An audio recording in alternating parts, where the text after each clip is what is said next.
In the early games of the Western Conference Finals, the Portland Trailblazers seemed desperate, fouling Shaquille O'Neal because they couldn't stop him.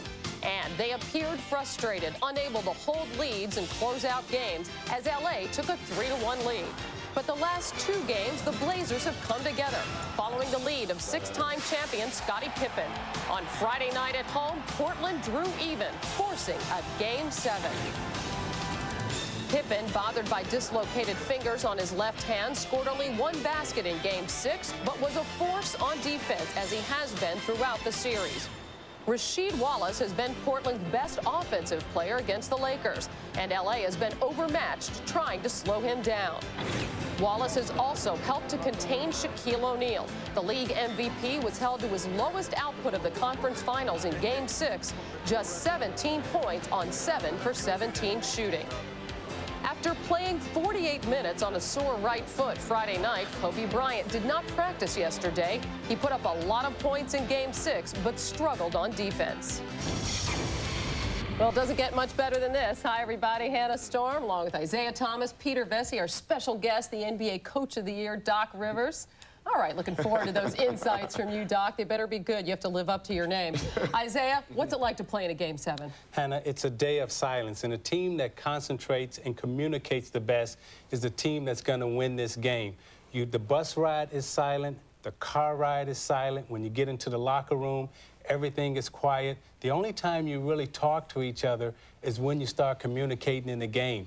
And you'll watch this game tonight, and you'll see the team that's winning will be the team that's communicating, talking to each other, and the team that's losing will be the team that's silent, because you concentrate so hard on yourself that you forget to communicate with each other. Yeah, the team that is losing also will be the passive team, because I've never met a champion in any sport that wasn't the aggressor. To be the victor, you have to be aggressive. You have to have control of motion, but you have to go for it, and that's who will win the game.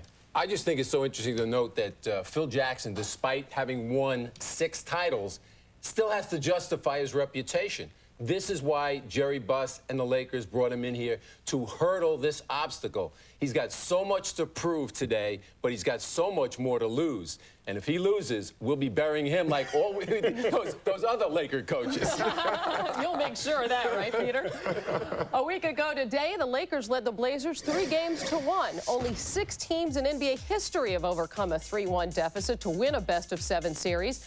Now, the Lakers have not lost 3 in a row all season. In fact, they were the only team in the NBA not to have a 3-game losing streak this year. With a report on Game 7 from Los Angeles, we go to Bob Costas, Bill Walton, and Steve Snapper Jones.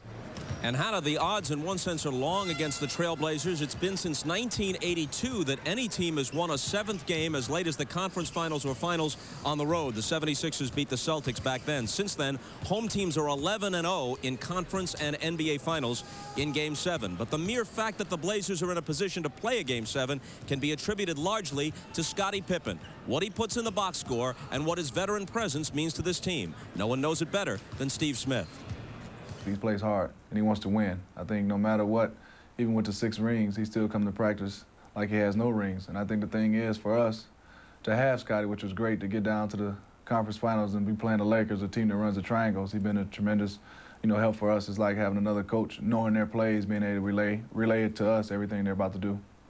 Coach on the floor, but more importantly, Scottie Pippen has been a coach in the minds of all of the Trailblazers. He knows that the playoffs are all about the will to win, the fight.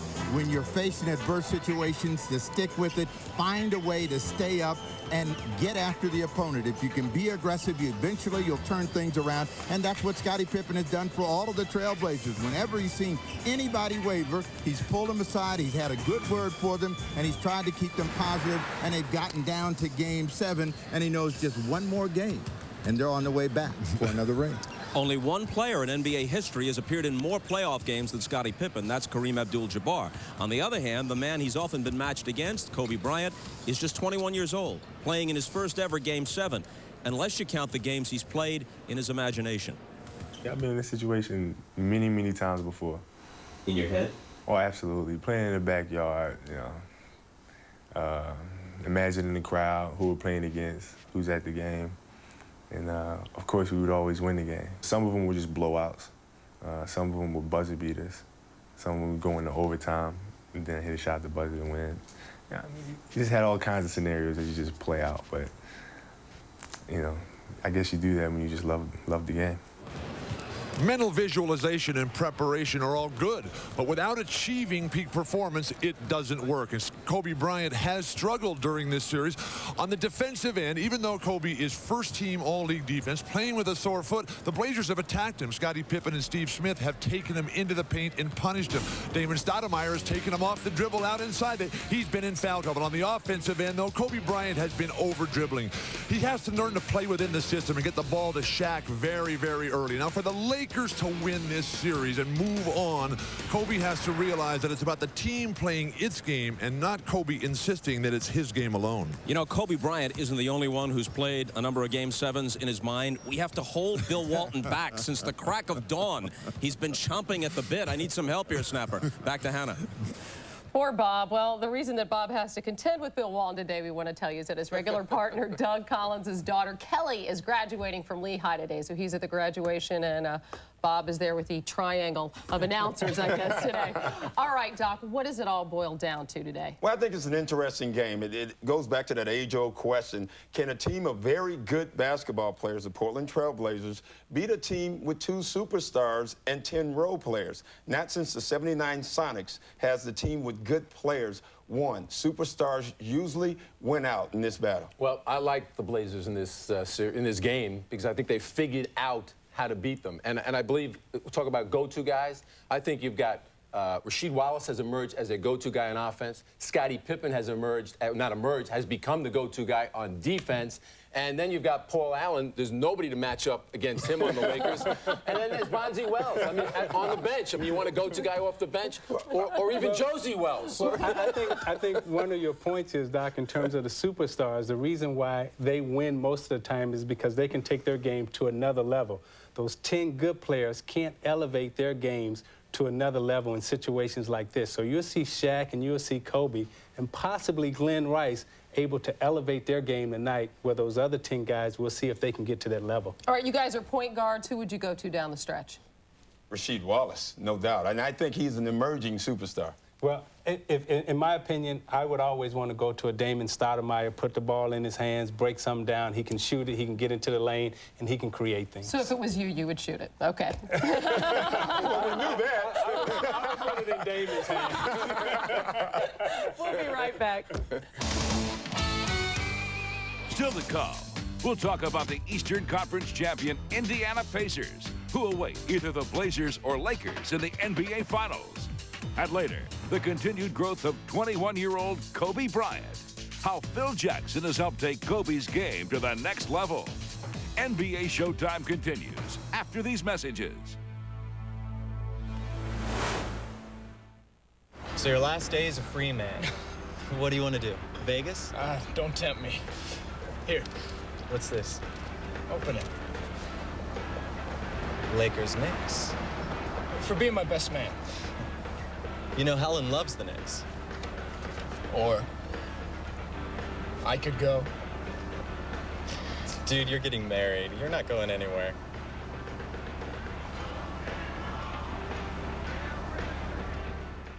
And we need your signature here. And here.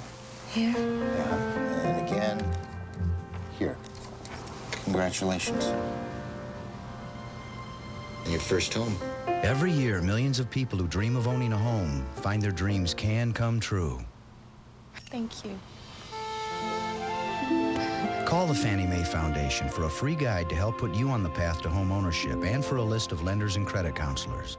So, they'll get off the bus, pick out the car they want, and be on their way in seconds. We'll call it Fast Break, our fastest way to rent a car. Can we get people from the airport to their car quicker? We can if we give everyone jet propulsion packs. Crack open the bleeder valve and fill the tank to 800 psi. What?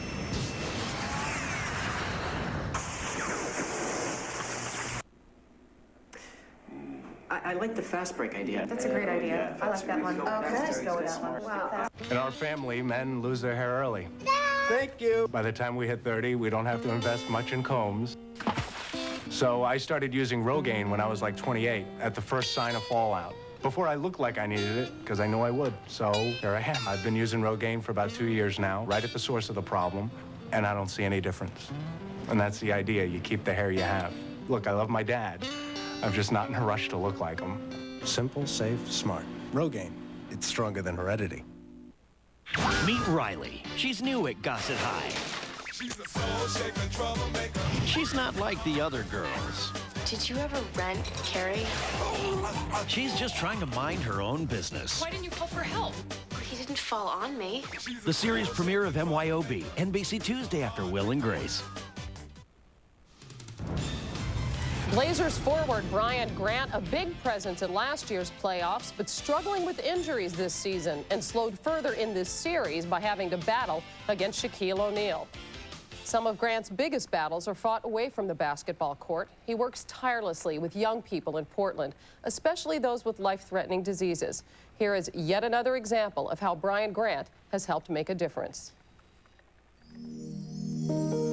We need donors. We need people to come out, and we need people to give blood to try to get on the registry. The main thing here is that we've got young Luther who does need a marrow transplant. Brian's plea for help was for 16-year-old Luther Woody Ellett, a Portland native suffering from leukemia. I just want to give special thanks to everyone that came out today to help me with my son's finding him a match. And he looked me in the eye and just basically said, I'm not going to give up. I'm going to beat it, and I'm going to keep plugging at it, and I'm going to keep doing whatever I got to do, to make sure that I can beat it. With Brian leading the way, a blood drive was held throughout the Pacific Northwest. 2 months later, a matching donor was found for Woody. If it wasn't for Brian initiating this whole ordeal about the bone marrow drive and us just meeting him and knowing him as a person, Brian's just been a wonderful person in our life. Grant finishes with a two-hand jam.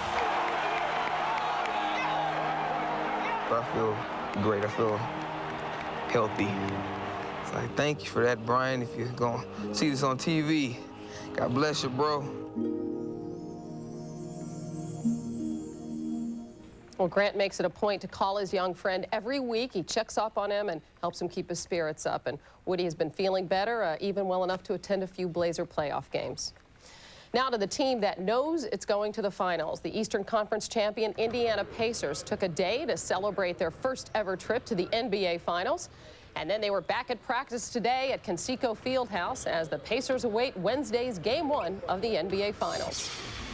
It was somewhat, Mark and I was talking about, we were somewhat numb. We really didn't know how to act. It had boiled up for 12 years personally for myself, and to finally have the chance to move on. And I think it's, the circumstances surrounding how we won, that just made it all the more sweeter. The one thing about these guys is I think they believe now. Like I told them today, if they just lay it out, lay their hearts out on the floor every night, they're probably going to win the championship. There's been so much said about this team, question marks from top to bottom, age, everything. And to be able to represent the Eastern Conference and have a chance to win this whole thing, it really says a lot about the people we have here. I love Mark Jackson because even now he's campaigning for next year. All those people that disrespected him specifically, but even Reggie Miller not thinking that these guys would come back next year, or if they did, it would only be on a one-year deal. I believe Mark has deserved or has won more than 1 year next year, maybe 2, 3. I can make no comment on free agents. No comment. That's right. It's not July 1st yet, Doc. So, as Peter says, a sense of urgency with this team. And how do you see them faring in their first trip to the finals against either of these opponents? Well, I laugh when people say they have no chance. They absolutely have a chance. They're the one team, the Magic's the other team. So two teams who know how to score. They can put points on the board. They're an experienced team. They remind me of the Utah Jazz, a team that knocked on the door several times, and now they're there. Doc, I agree with you. They can score the ball, and they can score from every position on the court, from the point guard to the small forward. They even got guys coming off the bench that can score. But where they're weak at is rebounding and also defense. And when you get to the finals to win championships, you got to rebound the ball and you got to play defense. If they can rebound and defend, we know they can score, then the Pacers can win the championship. And by the way, how would the Jazz like to have Chris Mullin to fill in for Jeff Hornacek next year, right? You can't talk free agents, I'm sorry. No, he's retired, though. He's a good player. By the way, we'll be talking with Mark Jackson live at halftime of tonight's game. Back with more Showtime after this. A Kobe Bryant flashback. I have decided to skip college and take my talent to the NBA. The high school kid has come of age.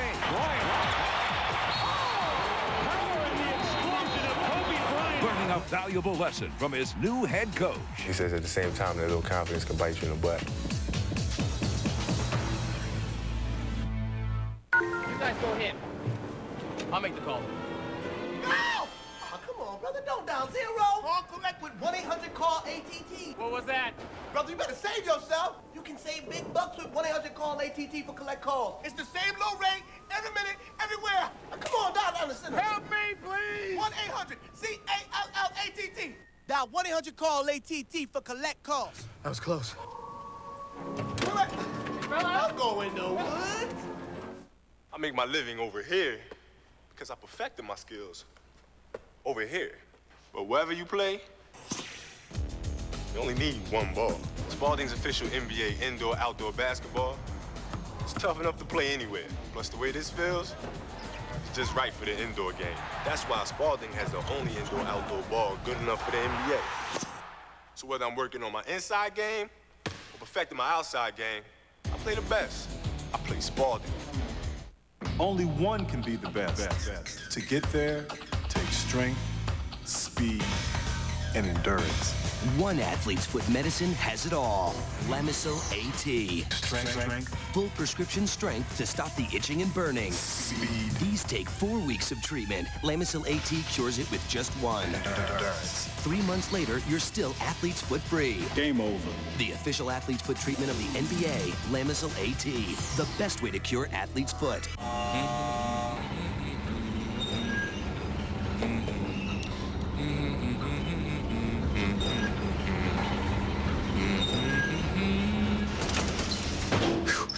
That was close. Good luck.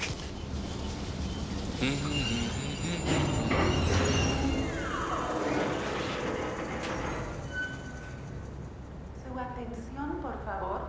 Bienvenido a la...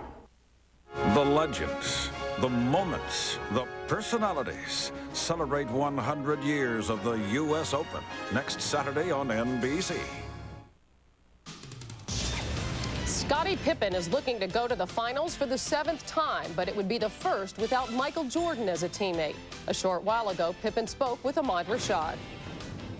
All right, Scottie, I know that you wanted to come out in Game 6 and be aggressive, but you only scored 9 points. Can your team win today with that same sort of offensive performance from you? Well, I think so, if we can shoot the ball as well as we did at home, but I don't expect that. I expect to come out today and be a little bit more aggressive offensively and just take whatever the defense gives me. One of the knocks on this team has been no leadership. Have you made it a conscious effort to step up here in these playoffs and be the leader? Well, I mean, that's what everybody's saying about us, but, I mean, we're still one of the best teams out there, and we're one of the teams that's still alive, so if we've gotten this far down in leadership, then, you know, we'll just take that criticism. But we all try to be leaders. And, you know, I've tried to lead this team, but, you know, we got quality leaders on this team, and people just tend to, you know, overlook the things that leaders do on the court. 7th game, you've been in before. Can you get a feel from your teammates that they're ready today?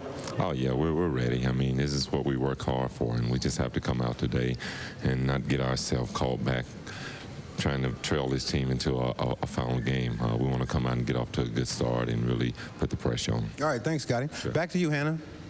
Thanks, Ahmad. At times during this series, Pippen has guarded Lakers all-star Kobe Bryant. At just 21 years old, Bryant has shown almost limitless potential, and he's benefited greatly from playing for the Lakers and head coach Phil Jackson. Bryant talked about his growth with Bob Costas. Playing with this team has enabled me to do is kind of expand my game. I've really been forced to understand my teammates and understand that side of the game. If I was on another team, I wouldn't be forced to do that. I just go out there and light it up. And this team has really forced me to kind of perfect, or try to perfect the all-around game. He was immature, that he had a bad selection of shots. He had a tremendous amount of courage, probably more than he should have. Phil, to me, is like, he's a teacher and he's a mentor. Having never played college basketball, he's really teaching me the game. He's teaching us the game, period.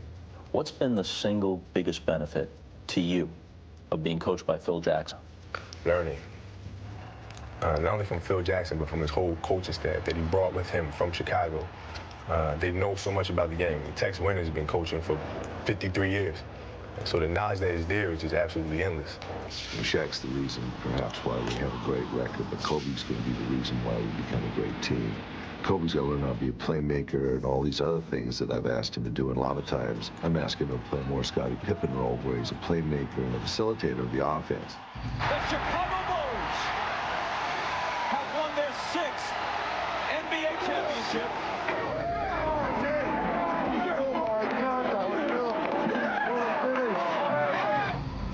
Are you and the other players curious about the Chicago experience? Do you pump them for information about Michael Jordan, about this championship run, this crucial game, this memorable moment? I do, sure. I'll mention a couple things to Phil. I might have mentioned like a game to him or a scenario to him, and they'll kind of look at me like, how you remember that? Yeah, he's always slipping in something, you know. All of a sudden he'll be, you know, come up and say, you remember this game, or you remember this situation, or when, you know, Michael played here, or Scottie did this. Basketball is his life. He really lives it, and so much so that a lot of times I encourage him, you know, get out, do something, enjoy your teammates, you know, have some fun. You forget about basketball for the day or the rest of the day. I have decided to skip college and take my time to the NBA.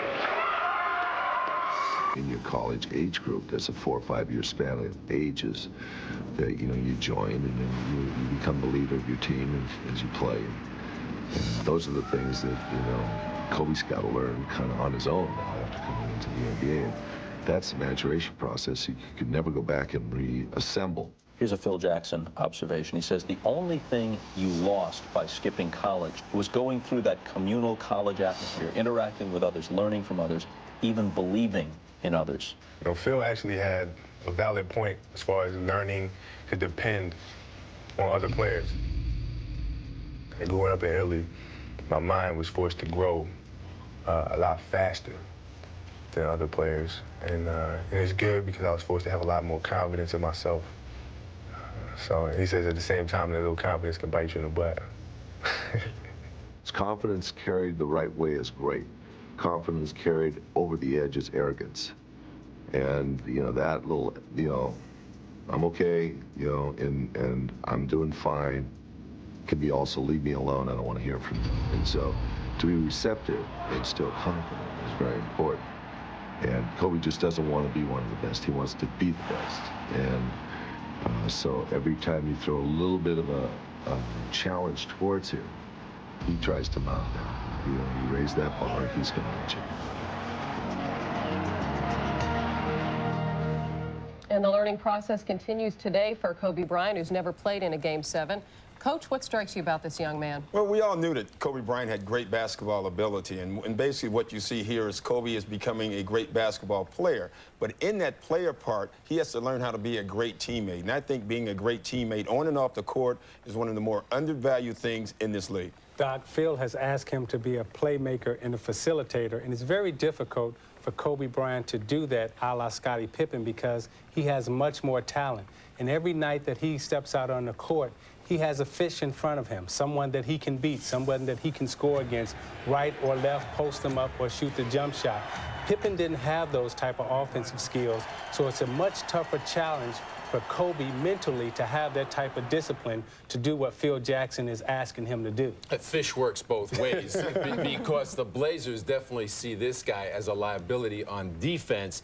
They go against, they try to bring him down low every chance they get. Bill Walton said they started attacking him because of his foot. No, they see they can get him into foul trouble. He's averaged 5 fouls in this series, and no matter who he's guarding, goes after him. And the thing is that when Shaquille O'Neal can't help him because Sabonis is not in foul trouble and takes him outside, so now it's strictly Kobe trying to stop whoever's going up against. And that's why this game is dangerous, because Kobe Bryant can't get in foul trouble. Neither can Shaq. You know, the Blazers, they have 10 very good players. Yes, they have the luxury of a lot of talent coming off that bench.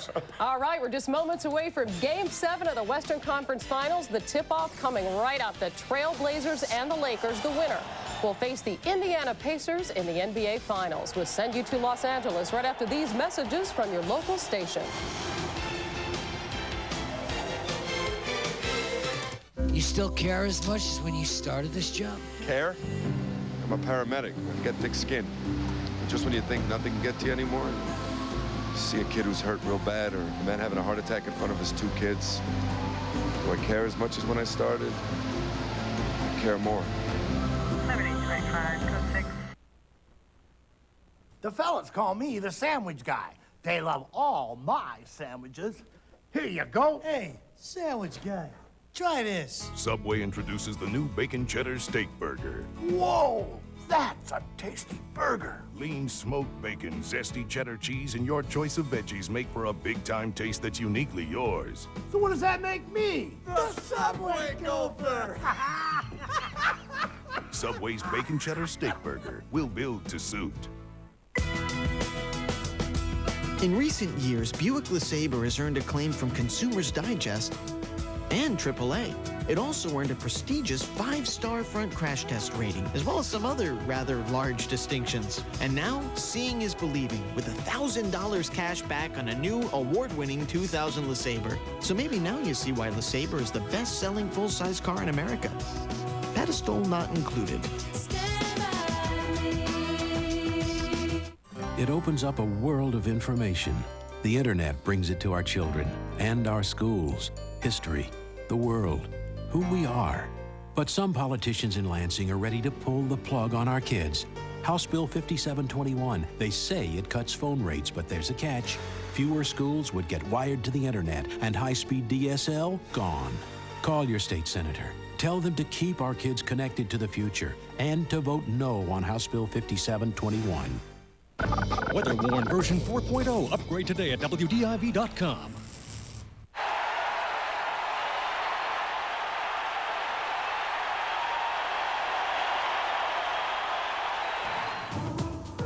The Portland Trailblazers and LA Lakers have each played nearly 100 games this year. They've split 10 meetings head-to-head, including 3 wins apiece in this Western Conference Final. For one of them, it ends tonight.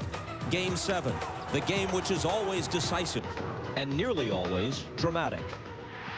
By all accounts, this has been Shaquille O'Neal's best season. But history's account of his career will depend in large part on championships won. Rasheed Wallace has battled the Lakers and sometimes himself, averaging 22 a game while trying to harness his fiery emotions. Kobe Bryant is one of the game's most spectacular young talents. But will he be at his best in his first Game 7? The coaches, Mike Dunleavy, the psychology major from Brooklyn, and Phil Jackson, the Zen master from Montana. Scottie Pippen, a man not content with 6 titles, looking for his first outside Michael Jordan's shadow. He's willed Portland back from the brink of elimination, sometimes with his mere presence. For each of them, it's down to 1 game. Just 1 game now. Game 7, next.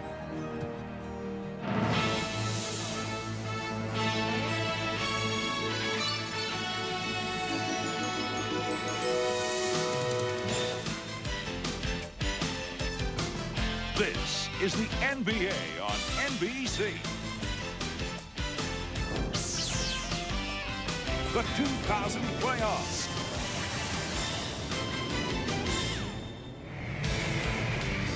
Tonight, it's the Portland Trailblazers versus the Los Angeles Lakers. The very best in the business. The Indiana Pacers await the winner of this Game 7 of the Western Conference Finals. Welcome to the Staples Center in Los Angeles. I'm Bob Costas without Doug Collins, who is away for today only at the college graduation of his daughter Kelly. He'll rejoin us for Game 1 of the Finals on Wednesday night. It takes two men to replace Coach Collins, and those two men are the tag team of Snapper Jones and Bill Walton. We start with a question. How is it that the Lakers face a Game 7 despite putting up these numbers in Game 6? They shoot lights out from beyond the arc. Kobe goes for 33. Pippen makes only one field goal. The Lakers have 6 more assists, and yet they lose by 10. Snap, what's up with that? Well, Bob, it's summed up in one word: aggression. The Portland Trailblazers have been the aggressors, and it starts with what everyone says they don't have, a go-to guy. Rasheed Wallace is the guy that starts everything for them at the start of the ball game. They feel that they can attack AC Green, get the defense on their heels, and when he scores, everyone follows suit, and they all start attacking the basket and playing defense, trying to block shots, trying to force turnovers, but keep the tempo hot and attack on everything. They've done a great job of following up on missed shots and keeping the Lakers at a disadvantage. And when Portland plays that way and they would get resounding efforts from Rasheed Wallace, they dominate the game. Game 6 tells you that aggression means everything to Portland. And when they can be the aggressors, the numbers, they don't tell any lies. And that's the way they have to play even harder for Game 7. Now, with all due respect to Kobe Bryant, and a world of respect is due to this great young player, we know this. He can score 35 in the playoffs, and they can still lose big against Sacramento. He can pour in 33 on Friday night, and they can still lose by 10 against Portland. Bill, what does this lead you to conclude? Bob, this is about Shaq and Shaq alone. It's not about strategy. It's not about plays. This is about being the MVP. And how does the MVP allow himself to be denied by an aging, injury-hobbled Sabonis? Where's the youthful athleticism for Shaq? Where are the transition baskets and the lobs? With Portland's swarming defense, they forced the Lakers into a stagnant half-court offense. But when Shaq plays with force, quickness, and determination, there is absolutely no stopping him, able to deliver thunderous dunks. But this series numbers for Shaq show some disturbing trends. Only 3 field goal attempts total in the fourth quarter of the last 2 games. Only 7 blocks in the last 5 games after blocking 5 in Game 1 all by himself. And then free throw line, he made 15 free throws in the middle of the series. Since then, though, he's missed 12 of his last 22. Now, in just one season with Phil Jackson, Shaquille O'Neal has made as much progress as any player in that short a period of time in NBA history. But Shaq, he has a disconcerting playoff history of not getting it done when things get really tough. If Shaq doesn't do it today, everything he's accomplished this year goes up in smoke. That's what the MVP is all about. Bill Walton calling Shaquille O'Neal out as Game 7 approaches. A Game 7 usually provokes a lot of anxiety on both sides, but as ever, Phil Jackson remains philosophical. Now we're in a position where we have a chance and a choice to step into a vacuum that I wondered about this team all year long. How well will they step up to really adversity?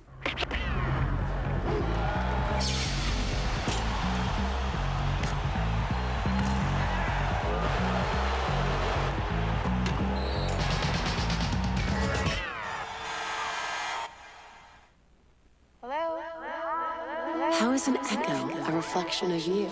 Center-mounted instrument panel, 6-speaker audio system, funky, 2 glove compartments, Dash pockets, headroom, legroom, room for front, adjustable head restraints, fold-down back seat. lightweight, zippy. How is an echo a reflection of you? Fun. There's a whole lot more on the inside. Fat cushions, skinny price, High visibility. adjustable head restraints, EVTI engine. funky. Oh, I think people are definitely confused about which flea and tick protection to use for their dogs and cats. Yeah, there's others out there, but fact is, Frontline's still the best. That's because Frontline kills 100% of fleas within a day. And only Frontline kills all major ticks, including the one that can carry Lyme disease. There it is. For fleas and ticks, Frontline is the veterinarian's #1 choice. Oh, he agrees.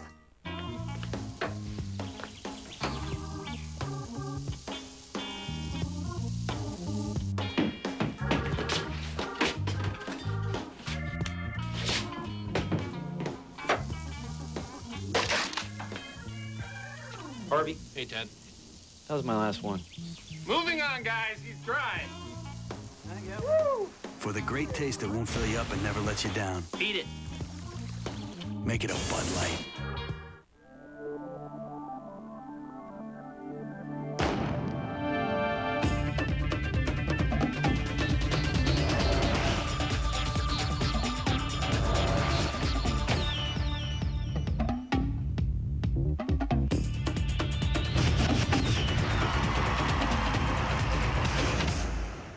Okay, some dreams can't come true, but if you want to go to the Olympics, yours can with Visa, the only card accepted at the Olympic Games.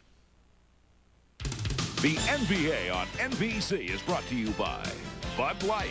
For the great taste that won't fill you up and never let you down, make it a Bud Light. By Toyota, making it happen every day. And by Visa, it's everywhere you want to be.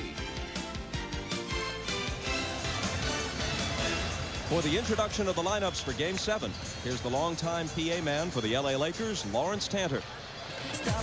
Good afternoon, ladies and gentlemen. Welcome to Staples Center, the sports and entertainment center of the world, for the 2000 NBA playoffs.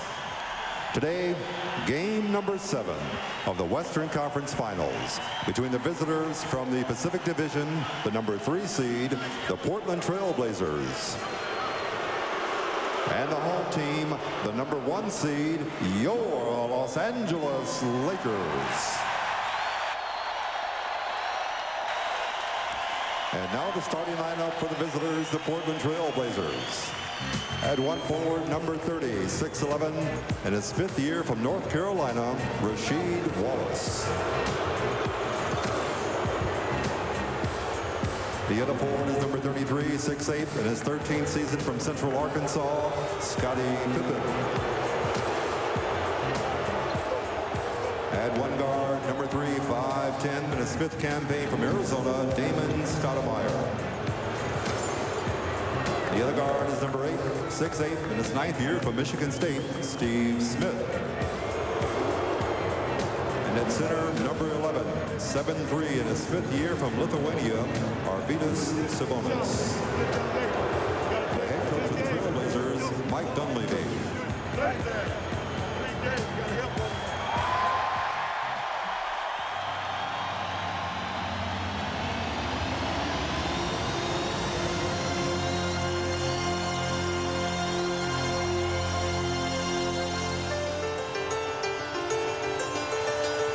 And now, on your feet, time to greet the home team, celebrating their 40th year in Southern California, 36th year in the playoffs, with 6 NBA World Championships, your Los Angeles Lakers.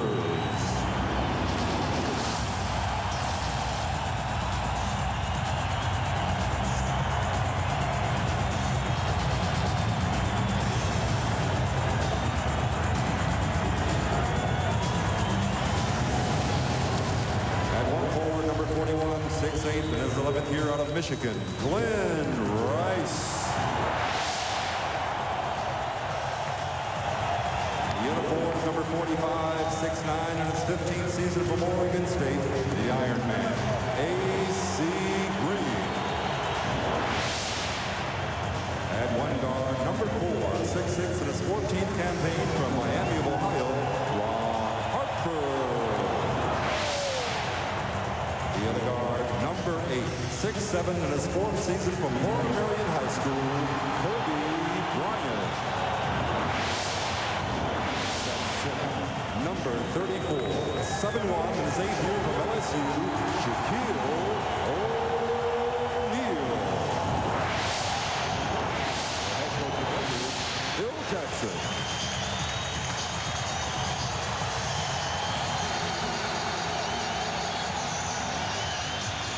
Both Ahmad Rashad and Jim Gray are here for reports. Let's start with Ahmad.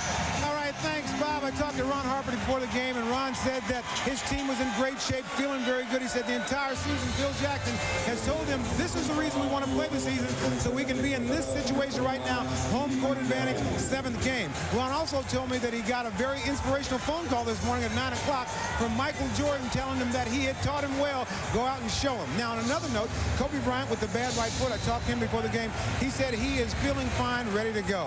For more on Portland, let's go down to Jim Gray. All right, thank you very much, Ahmad. Well, Scottie Pippen is nursing 2 fingers on his left hand, his non-shooting hand. He was 1 for 6 in Game 6. I spoke to Scottie. He had some treatment before the game, soaked him in a hot tub, also got some electronic stimulation. He says they're feeling a little bit better, but he's not quite sure how well he'll be able to grip the ball. Scottie also said he gets real fired up and it'll heat up knowing that he's playing once again against Phil Jackson and Ron Harper. He says, I've got to remember, however, it's not about them. It's about us winning the game. And finally, I spoke to Mike Dunleavy, and he told his team just before they came out, he said, guys, this is what we played our whole year for. They're going to try and break our spirit and our concentration and our toughness. Don't give in, be ready, and don't respond to them. Bob? Jim, thanks. The only team in the entire league not to experience at least 1 3-game losing streak this year is the LA Lakers. If it happens to them for the first time tonight, they're going home.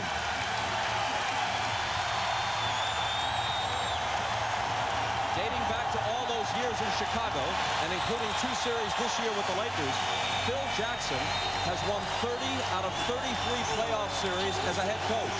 And he is 26-0 when his team has enjoyed the home court advantage. Yet they have lost 3 times this year, once in the regular season and twice in this series, to the Trailblazers on their home floor. The officials are Hugh Evans, Steve Javie, and Dick Pavetta.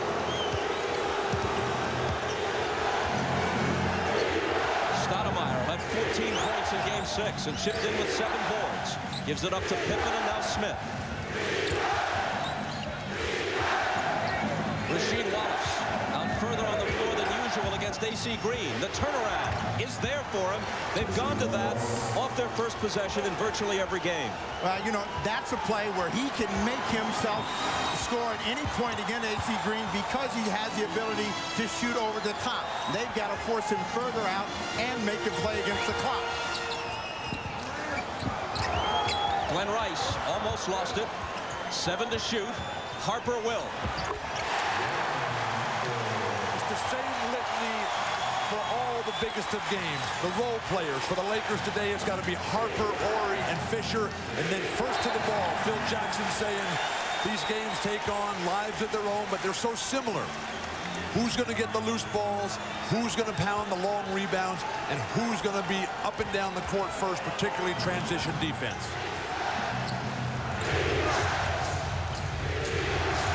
Pippen guarded by Rice. Green is on Sabonis out high. Stoudemire into the lane. Swatted out there by Bryant. Kobe, first team all defense with the block there. Patiently waiting, keeping it in play, igniting a fast break opportunity, but wonderful transition D for the Blazers. Rice for 3.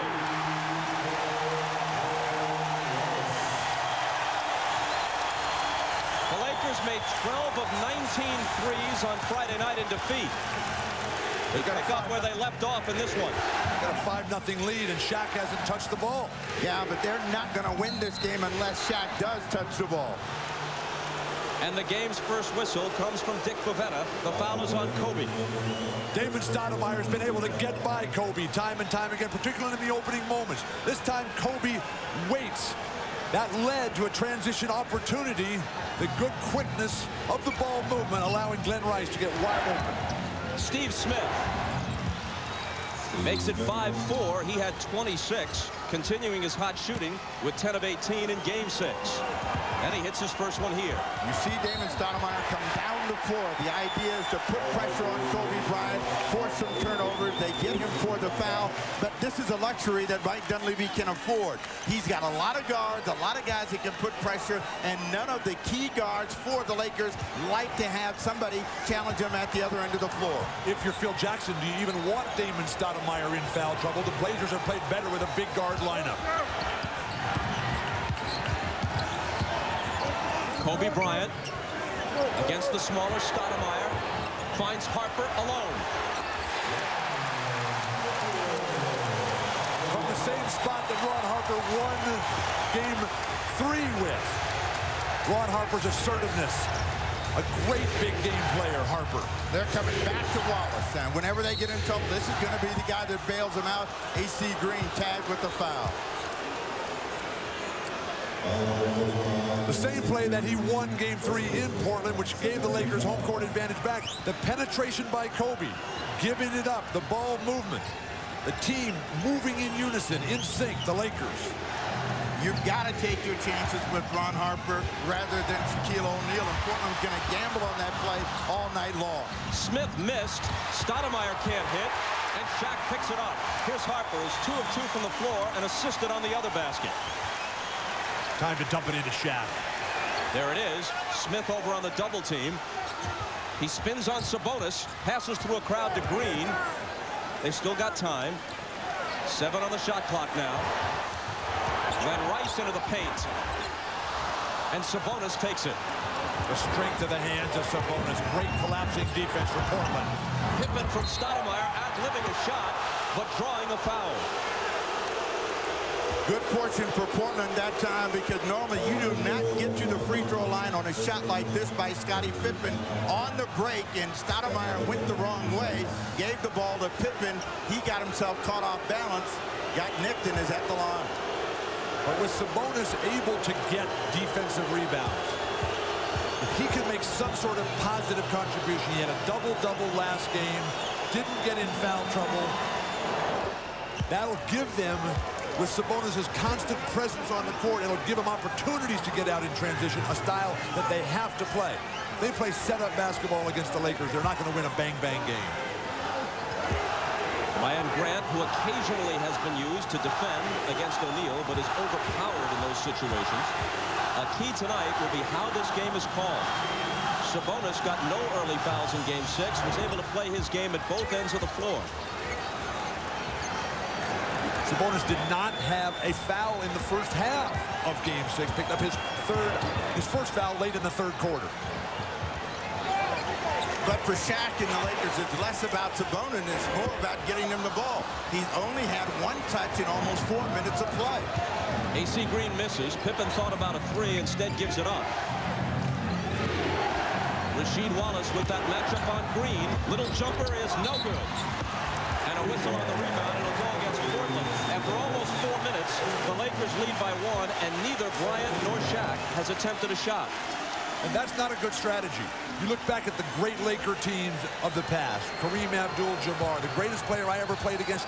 First 5 possessions of every half, he had the ball in an offensive scoring mode every game. The foul a moment ago was Wallace's first. Here's Bryant's first shot.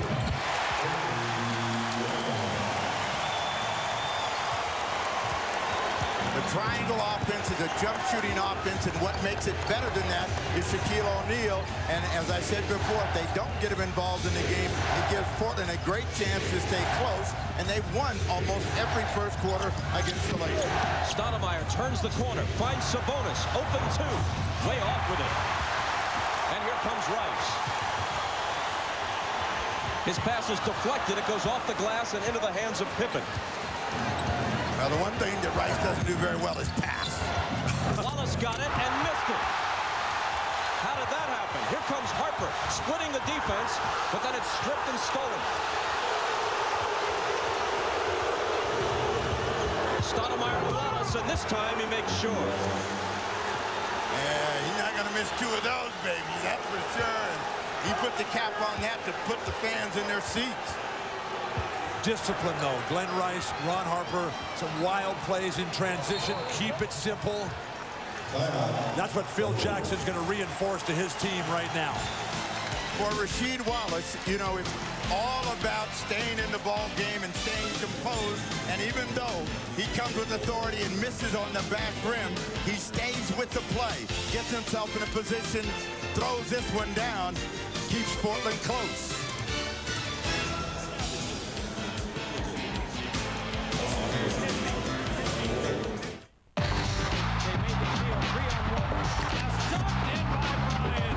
What? It's funny how you always come down here to clean it up, and then it never gets clean. I just can't figure it out.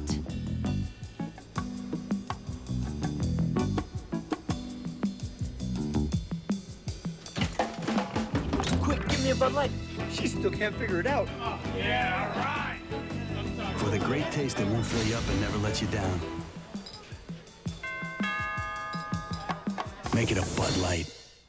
So with less than a tenth of a mile to go, two-time marathon champion John Cogway of Kenya pulling ahead of the chase pack into Central Park. Now, wait a minute. Someone is mounting a late sprint, and it's Japanese sumo wrestler Fujiyama. An incredible burst of speed from the Grandmaster. It's going to be close, and it's Fujiyama. HPE Services Solutions can make everyone nimbler, quicker, and more competitive, even the big guys.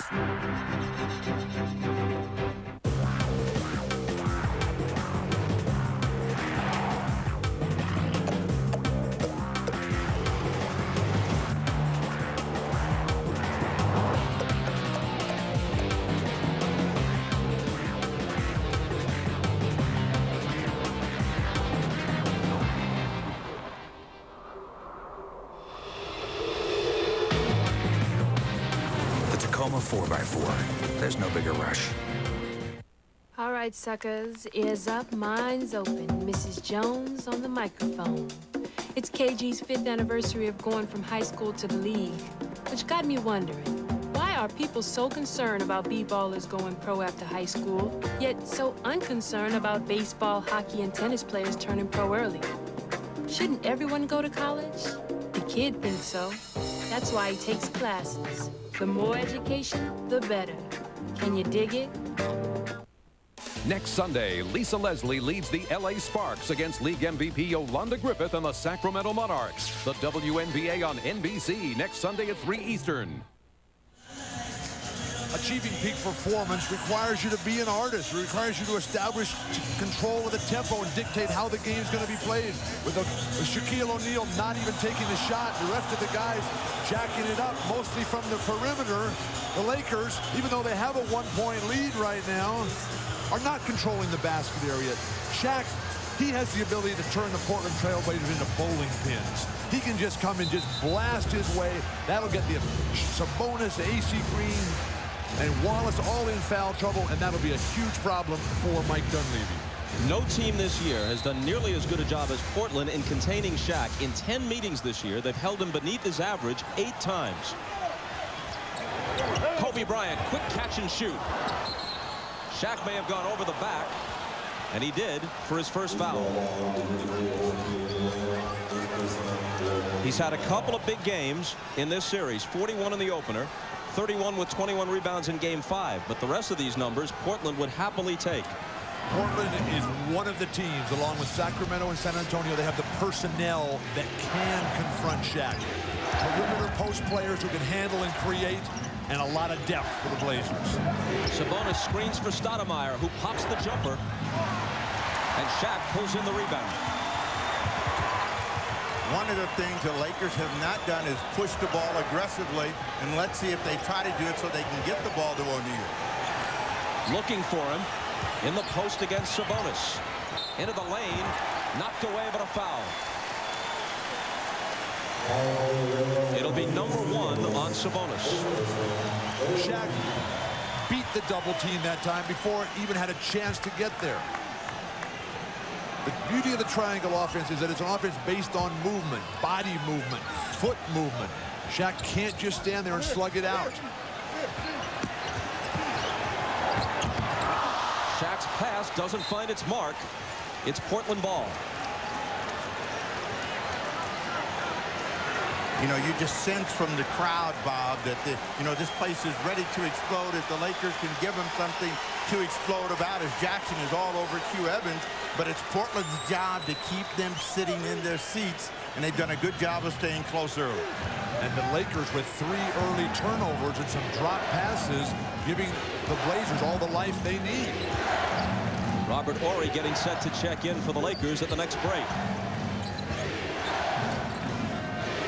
Sabonis, who played 45 minutes in Game 6, his longest stint of the year, deals out to Stoudemire. The three-pointer puts the Blazers in front 11-9. That's the kind of three you want. Get it inside, draw a double team, get the defense packed in, and you get great momentum on the long-range shot for Stoudemire. Harper on the drive. Offensive foul. How big is this game? We've never seen Jackson off the bench early at all, and on every call he's been up, looking in the direction of the officials, and on this play, the call goes for Pippen in Portland, and Jackson, again, barking at the official. Something to keep in mind as Harper goes out after his second foul. Robert Horry is in for AC Green, and Derek Fisher is in for Hart.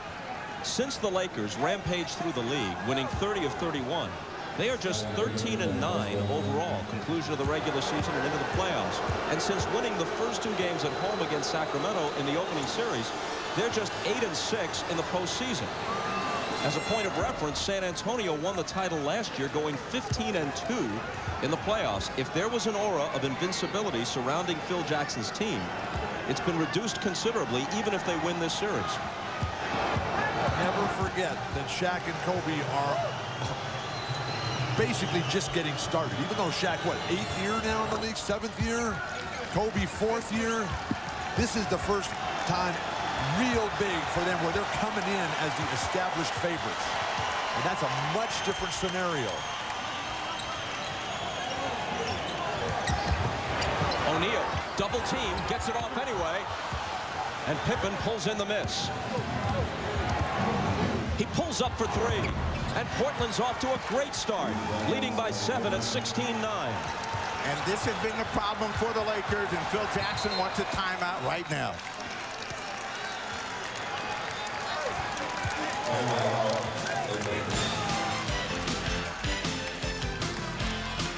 Scottie Pippen's three-pointer puts Portland on a 10-0 run as they jump out in front by 7, trying to become only the 7th team in NBA history to overcome a 3-1 deficit and win a postseason series.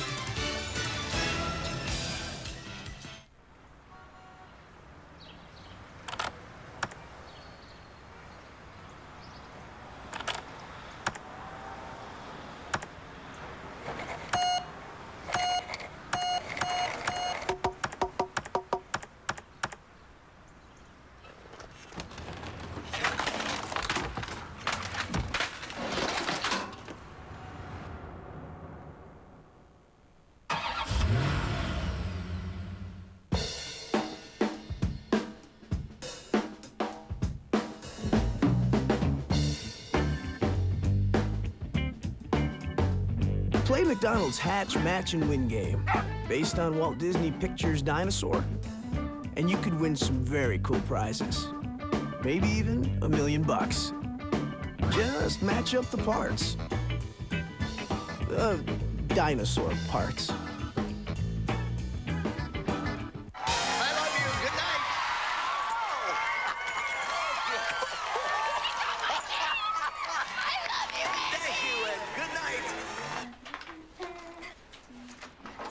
Wayne? Wayne? Wayne? I do love the ladies. Wayne! Meeting the guys after work? Who's your buddy? Grab a Miller Lite. It's Miller time. Wayne.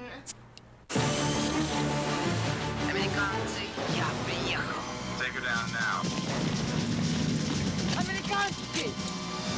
Rock and roll! I'm here to stay! You left everything behind. Your family, your country. Why?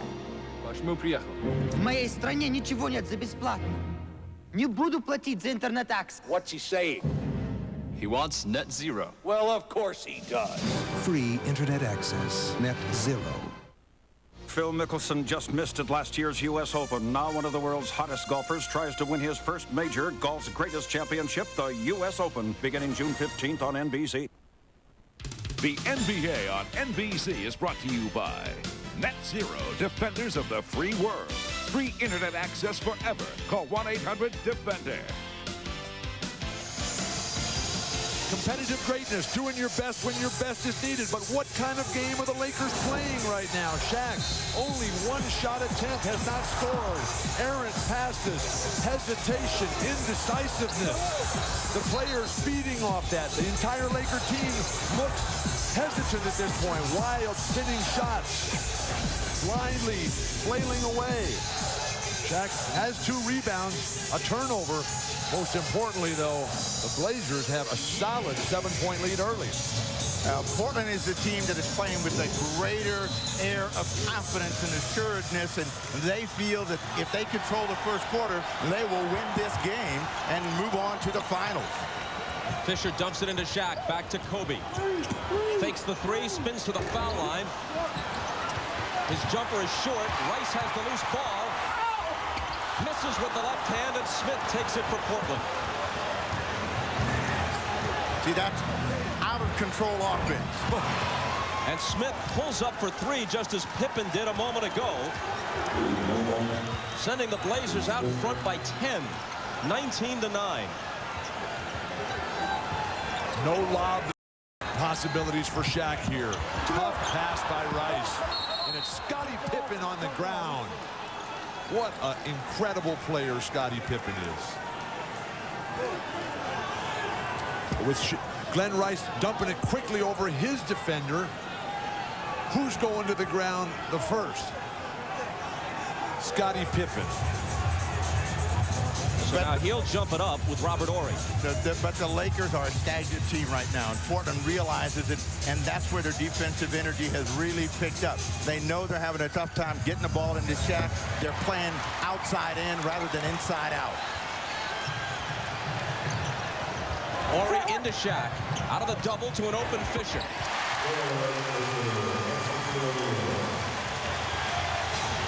Shaq is assuming the double team is going to come there. He should be drop stepping. He should be backing down, pounding that ball, trying to get that second foul on Sabonis. Steve Smith again. And the rebound to Kobe. Here come the Lakers down by 8. Into Shaq, but before he can make the catch, there's a foul on the play, and this is on Sabonis, and it's his second. 2 more than he had in the entire first half of Game 6, and here we are with 3.5 minutes to play in quarter number 1. You posed the question, how would this game be called? Shaq having the arm underneath, lifting Sabonis, who weighs a full 300 pounds himself. The incredible raw size, strength, and power of Shaquille O'Neal on full display. Now Sabonis goes out. The smaller Brian Grant is in. Shaq's pass finds O'Neal, as we've mentioned many times, is an excellent passer. Led all NBA centers in assists.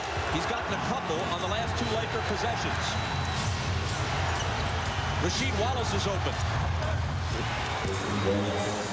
That guy is in the zone, Rasheed Wallace. Why he doesn't touch the ball virtually every time down right now for the Blazers, mind-boggling. Yeah, but Portland's got great balance, and they're playing with a great deal of confidence. A foul on Brian Grant inside. Now, you talked about the calls against Sabonis. Whenever you see Shaquille O'Neal run right down the middle of the floor and stop underneath the basket, he is going to get the call, and that's how he got his 2 calls.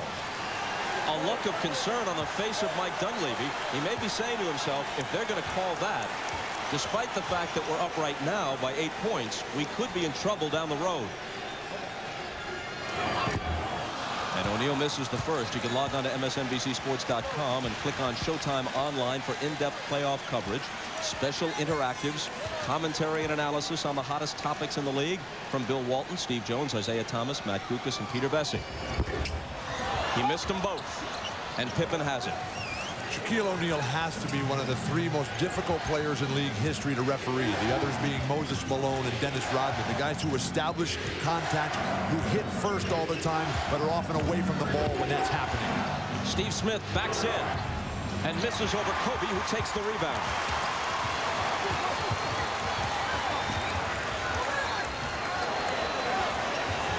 Into O'Neal.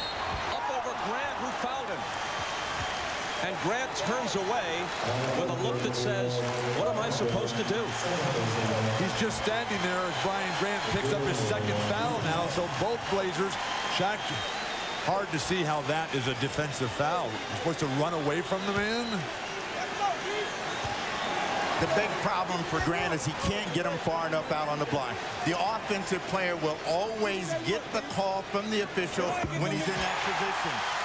First score for Shaquille O'Neal and almost 10 minutes gone in the first quarter of play. Shaq shot 3 for 10 at the line in Game 6. Despite making 15 in a row in one stretch, he's under 50% overall in the series. So Grant, like Sabonis, now with 2 fouls, and they have to call on young Jermaine O'Neal, who has played sparingly in this series. He's 6'11", but a rather slender 230. What makes it so tough is that when Shaq starts backing in, they never call that. So the disparity from one side to the other, the consistency that every player wants, is just not there. After O'Neal knocks them both down, the Blazer lead is 6. Steve Smith, jumper over Bryant. It's short, and Kobe protects the rebound. Fisher into Shaq. 3 defenders. Here's the hook. It's short.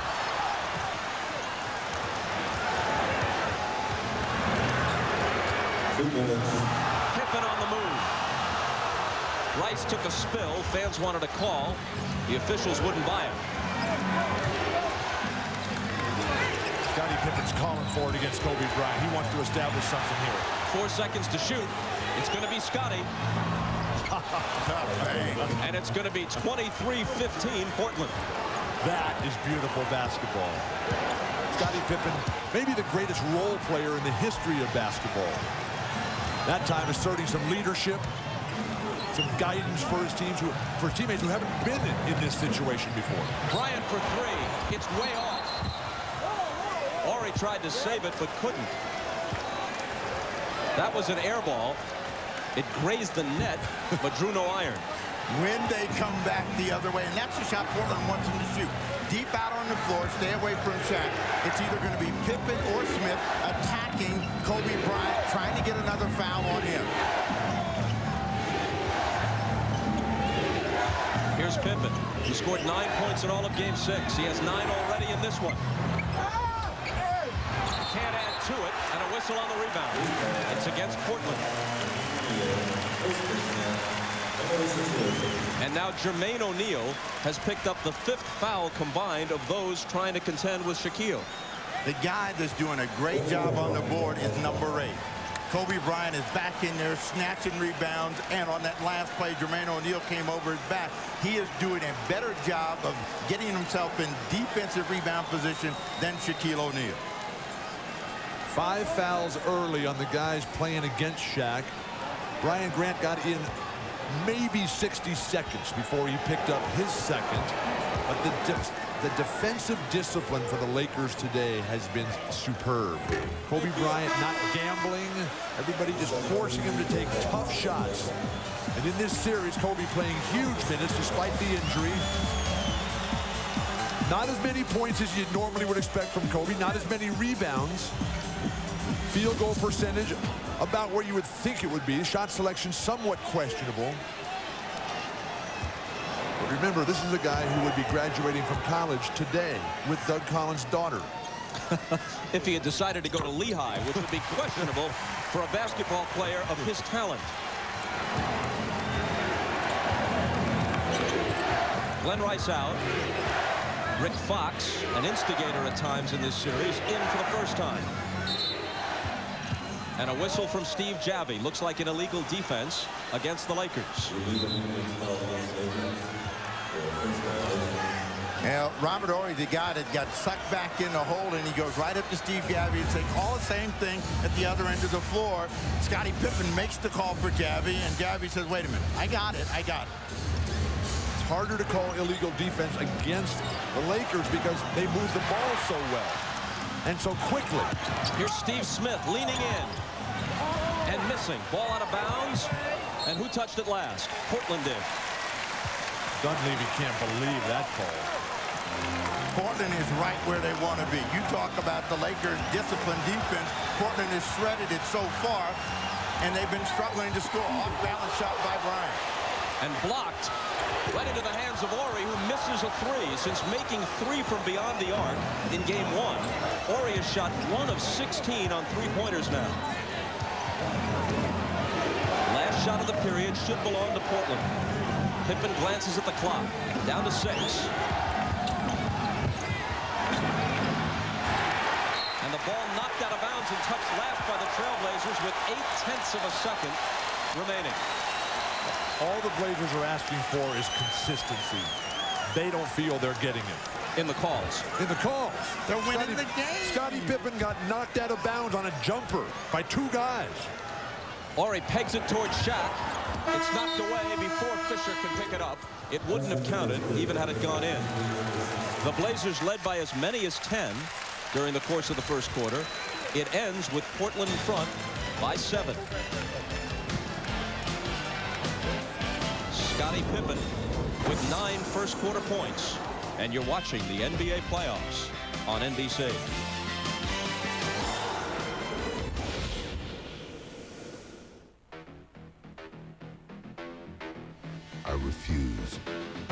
I refuse to lose, to be average, to fail.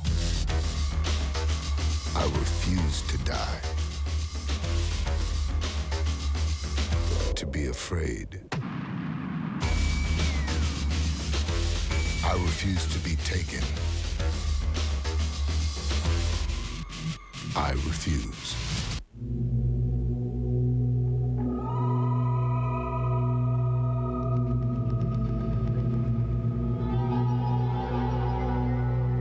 Introducing the all-new Chevy Tahoe. Now offering a 3rd row of seats that's light and easier to handle than anything else out there. It's nowhere near anything. The new Chevy Tahoe, like a rock. Well, looky here, $1. Must be my lucky day. But is it really worth it to bend down and pick it up? It's only $1 after all. You can't buy anything good with that. Of course, I forgot about 10-10-220. All calls up to 20 minutes are just 99 cents, and just 7 cents a minute after that, with no monthly fee. Well, I guess $1 really is worth something. Hey, I saw it first. Dial 10-10-220. You're an investor. Would a cell phone company push your buttons?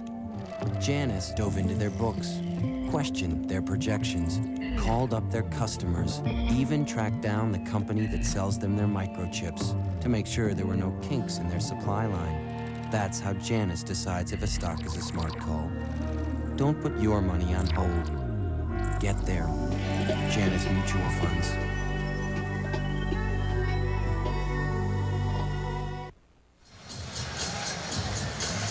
Kobe Bryant made his first shot. He's missed his next 4. Shaq didn't have a field goal in the first quarter. Game 1's first quarter ended in a tie. Game 2, Lakers in front by a point after the first 12 minutes. Every first quarter since now, 5 in a row, has been won by Portland. Games 3 and 4 won in Portland by the Lakers after huge first half by Portland. But with the Lakers shooting 35% in the first quarter, 3 turnovers leading to 5 Portland fast break opportunities, Blazers have a comfortable 8-point lead. Well, the Trailblazers now are going to be tested. They've gone to their bench, and let's see how Detlef Schrempf and Bonzi Wells and Jermaine O'Neal perform. Rick Fox with Schrempf on him. Into Shaq, back to Fox. O'Neal had it go through his hands. But they're going to say Portland touched it last.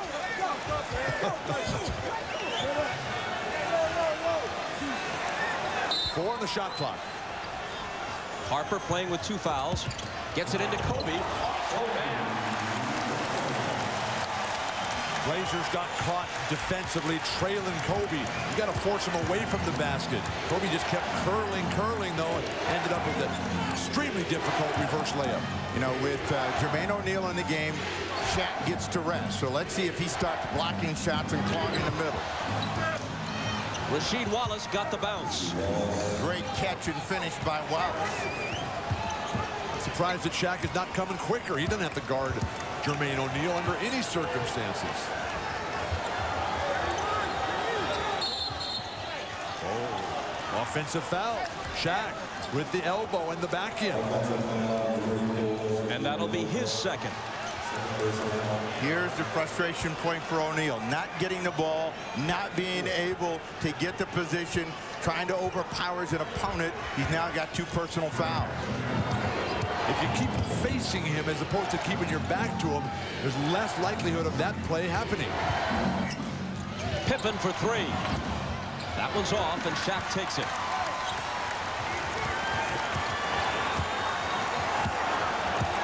So few fast break opportunities for the Lakers. Not a transition game. Stagnant half court right now. Robert Horry's jumper is there. He has shot only 25% since a hot game one. He needed that. But to me, that's where the Lakers have to make their money. They have to be willing to step in and take that medium range jump shot and get off that three-point line. Rasheed Wallace with Horry leaning on him. Tough hoop plus the foul. Forget about it is what they say, because he knows that he has the ability to jump over Robert Horry. Watch the double team show, and he takes his time, gets himself in a position where he's going to power up, and an easy two and a chance for three. When Robert Horry senses the double team coming from the top, you have to slide down a little bit defensively to force Rasheed Wallace back in. But the way Wallace initiates, the way he extends and gets over the top of the defenders, very little you can do, much like trying to guard Kevin McHale down low. Wallace can't complete the three-point play, but he's in double figures already with 10 on 5 of 7 from the floor. Kobe Bryant's three. Got it.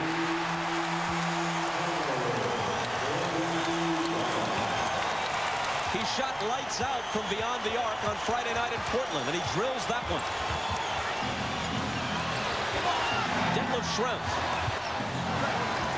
He had a big game 5 here.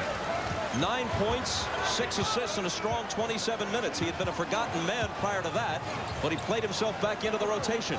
Great patience and decision-making by Jermaine O'Neal, finding a better shooter. And as Shaquille O'Neal goes up, several Blazers surround him. One of them fouled him.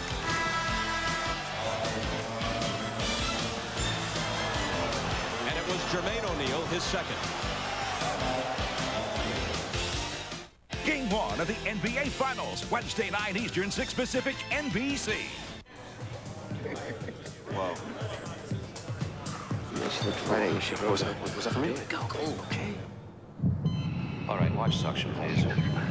I need 10 cc's of adrenaline. 10 cc's.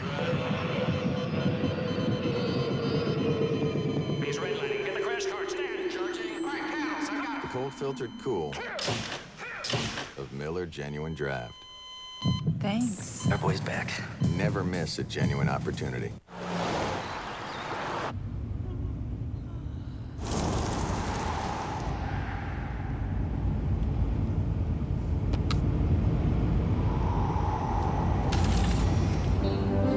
When you wake up, you will believe the following. I like basketball. I like watching basketball on television. I can't get enough basketball. The comfortable Accord sedan from Honda. It's one powerful car. And we like to take you and mold you and transform you into this great, powerful, buff machine. MSN Project, day 37. This is fitness. Mike's been at the gym all day. Sweet, sweet. Oh, excuse me, that must be an incoming message. He just loves to show off how he can access MSN anywhere. Travel, news, stocks, even Hotmail. Who is it now, my agent? Not unless your agent's name is Mommy. Huh? Call 1-800-FREE-MSN to get the everyday web. No. I said sell it. Call them up and ask them to give it all back. Hi. Oh, please don't take those. In this point-and-click, risk it all on a .com world. What's wrong with this phone? It's nice to know at least one thing doesn't go up and down. Wendy's Super Value Menu. Hi. Junior bacon cheeseburger, side salad, and a biggie drink. Because everything is always 99 cents. Wait a minute. It's on us. It's there for you. And remember, Wendy's pickup windows open late, so you can eat great. Thanks for stopping. Even late. The NBA on NBC is brought to you by Miller Lite. The coolest stuff in the world is at Miller's Get the Goods Online auction. By Honda, a winning lineup of cars, sport utility vehicles, and minivans. And by Nike.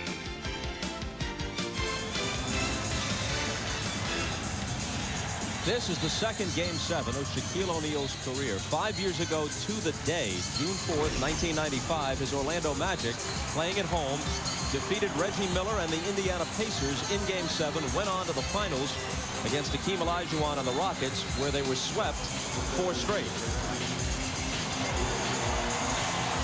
Good numbers for Shaq in that game, except at the free throw line. But with Shaquille O'Neal struggling to get points today, something the Lakers desperately need from him. Over the last 5 quarters, Shaq just has 19 total points. Now he comes to the free throw line. Kobe Bryant goes out of the ball game, and so we'll find out where the firepower is going to come from, since they can't get Shaq involved other than free throws. One of the problems that the Lakers are having, I don't think they entered the ball to Shaq quick enough.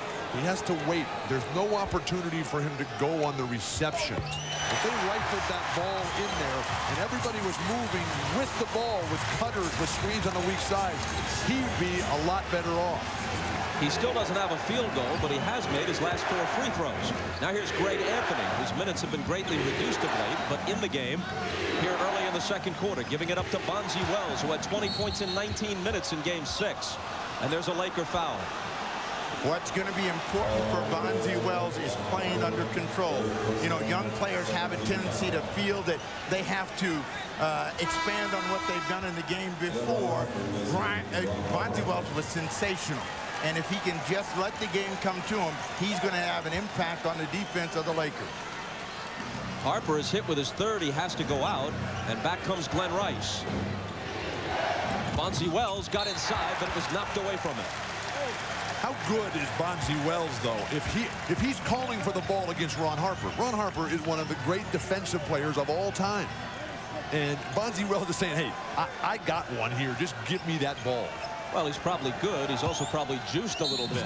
About Game 7, coming off the best game of his life 2 nights ago. But those are the hardest ones to come back with. This whistle goes the other way. It's on Detlef Schrempf, his first. With the second unit, they cannot afford to be passive, and they're not looking in the direction of the basket, fighting the clock, and Detlef Schrempf, out of control, runs through the double team. Here are the Lakers down by only 4 now.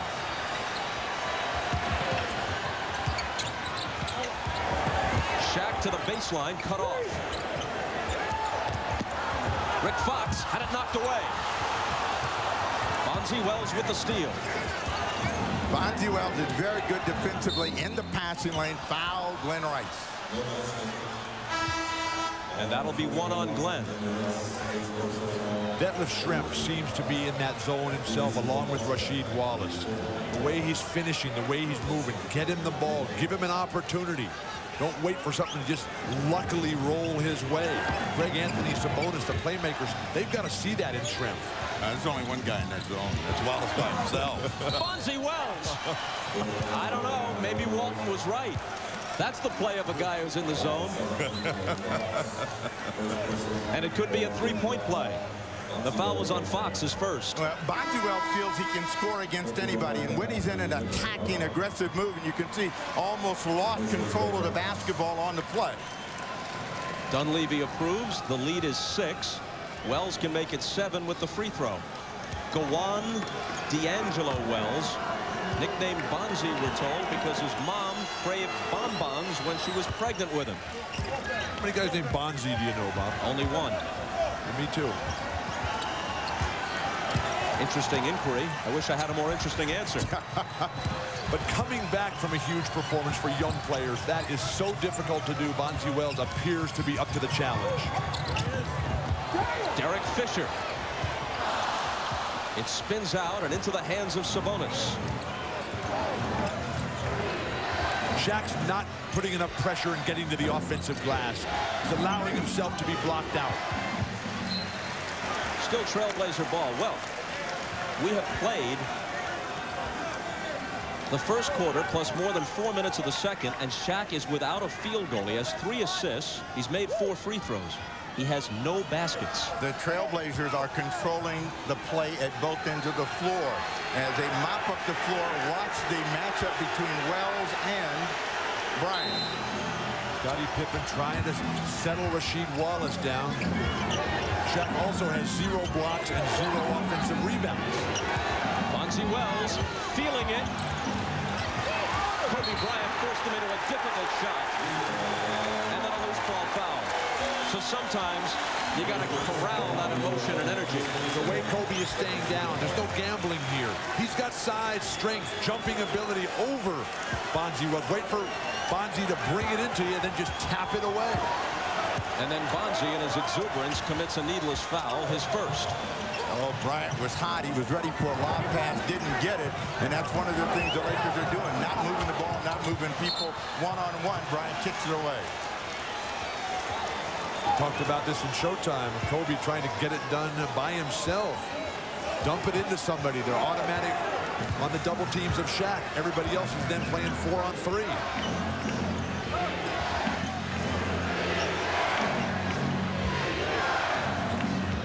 Looking for Wallace. Here he is with the turnaround off the glass, no good.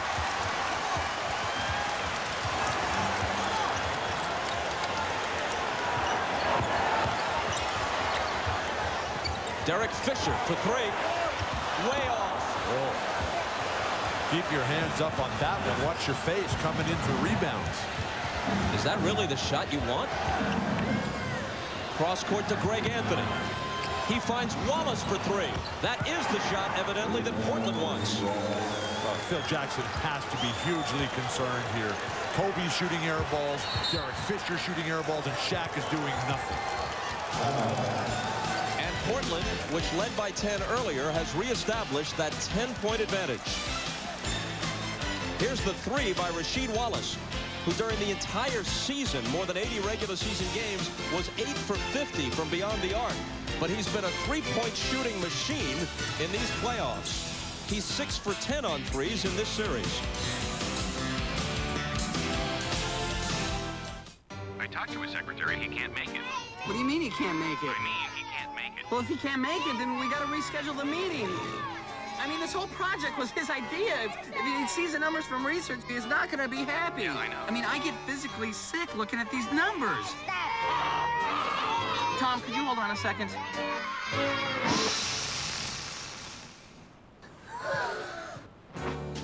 Looking for a good time? Okay, Tom, about the meeting. The Civic from Honda.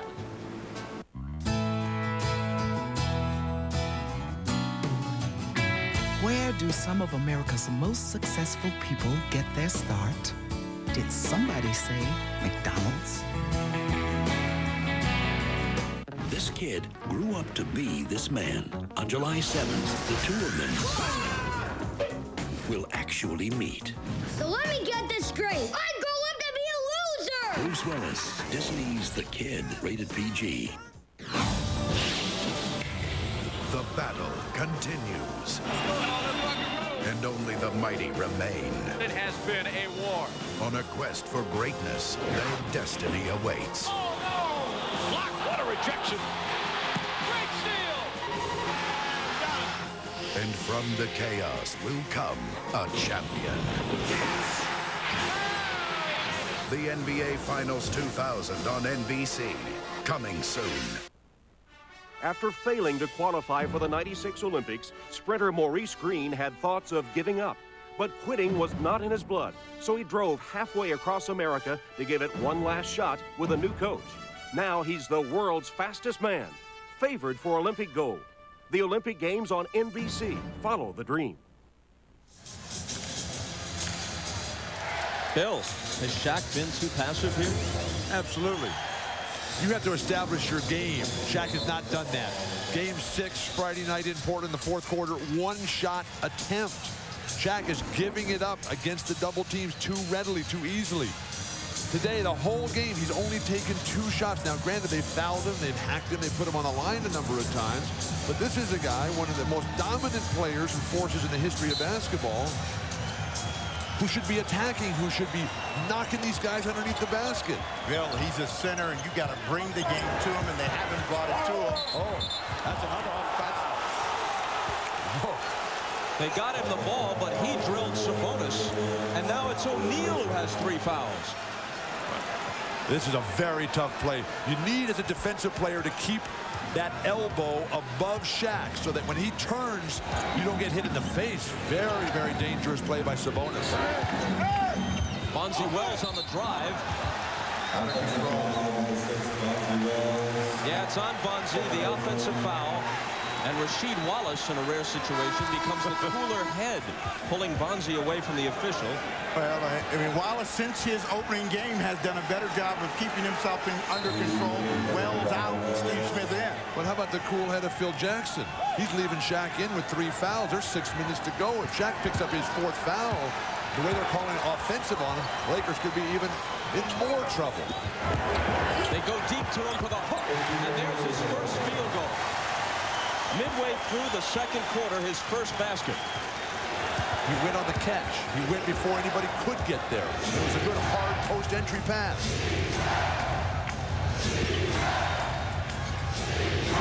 Rasheed Wallace with the turnaround that's way short.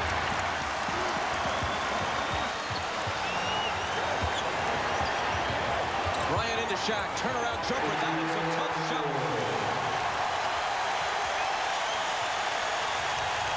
Crowd starting to sense Shaq unleashed right now. 2 possessions, 2 quick attacks, 2 jumpers, and 2 buckets. And not a moment too soon. Bryant all over Anthony. 8 on the shot clock. Anthony deals out to Sabonis, who's all alone. It skips out of bounds, and the Lakers will have it. Portland had done a great job of preventing early offense for O'Neal. His last 2 opportunities came very quickly. Anthony out of the ball game, Scottie Pippen back in, and Dunleavy said, we're going to shut the middle down for Shaquille O'Neal right now.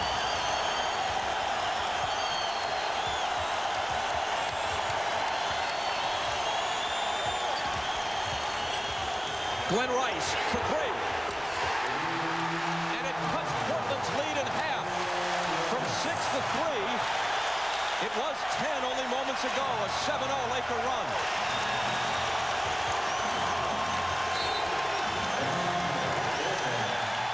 And Dunleavy stops the clock.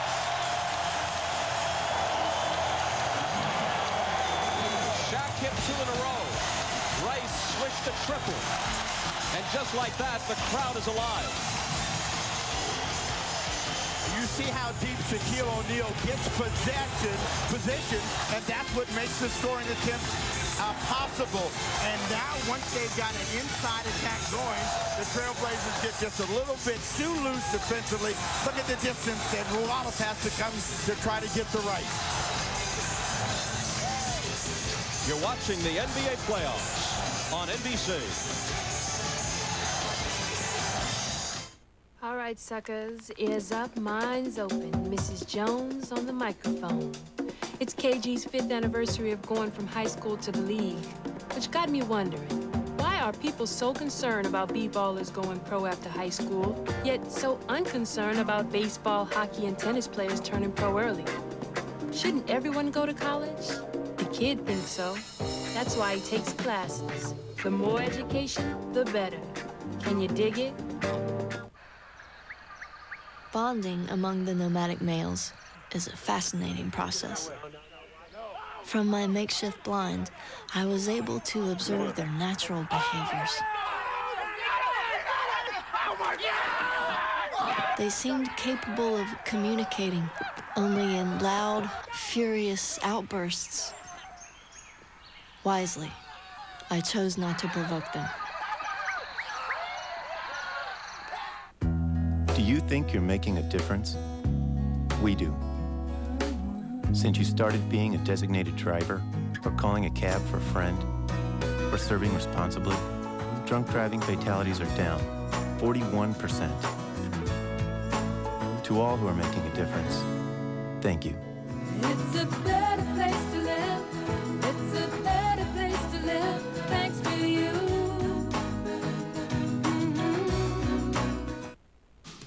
Hi, everybody. Hannah Storm in New York. Coming up on Net Zero at the half, we'll be joined live by Indiana Pacers point guard Mark Jackson. On Friday night, the Pacers eliminated the New York Knicks, earning their first ever berth in the NBA Finals. After losing in the conference finals 4 of the last 6 years, the veteran Indiana team has finally broken through. And Mark Jackson joins us to talk all about it coming up at halftime. Let's go back to L.A. now and rejoin tonight's announcing quintet, Bob, Bill, Snapper, Ahmad, and Jim. Hannah, thanks very much, and let's quickly check with Jim Gray. All right, thanks, Bob. During that timeout, Mike Dunleavy turned to his guys just before they came out. He said, guys, do anything you can to try and pick up the 4th foul on Shaquille O'Neal. If that means that you guys have to take a charge, if that means if you run straight into him, do whatever you can to try and get him his 4th foul. Bob? And the best way to do that is Scottie Pippen driving the lane. Sabonis is not a guy who can pick up fouls against Shaq. Sabonis goes one move to that rolling hook into the lane. But if you're Shaq, you got to get out of the way. You cannot let yourself get in a position to pick up the 4th foul. If Phil's going to let you play smart. Only 6 seconds to shoot. Wallace against Bryant. Battle for the rebound, won by Kobe. Now here come the Lakers, who after shooting 6 of 17 in the first quarter, are 6 of 8 here in the second. Bryant on the run. And it's into the hands of Pippen. He forced a shot there and may have slowed their momentum a bit. Still Portland ball. But this is a Kobe Bryant we saw in Game 5, where he played out of control, made poor decisions at the offensive end. There's absolutely no chance he's going to get that shot, even though he thinks he was fouled.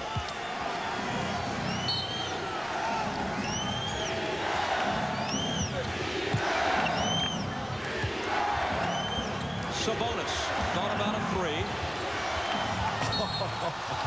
They've got to call that foul.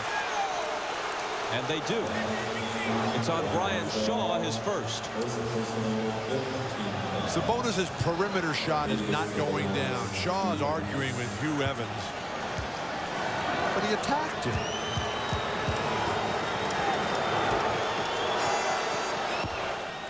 Tomorrow night on NBC, 2 great dramas are back-to-back at 9, 8 Central, a special Monday Law & Order, followed by Third Watch at 10, 9 Central. A drama doubleheader tomorrow night on NBC. Sabonis hits them both. Both teams are doing a terrific job of controlling their defensive backboards. There's been no second shots. Portland only has 1 offensive rebound. The Lakers have just 2. Shaq double-teamed and forced out to the foul line, so it's Rice for 3. Halfway down, it pops out. Sabonis caught something up around the face from Kobe. No call.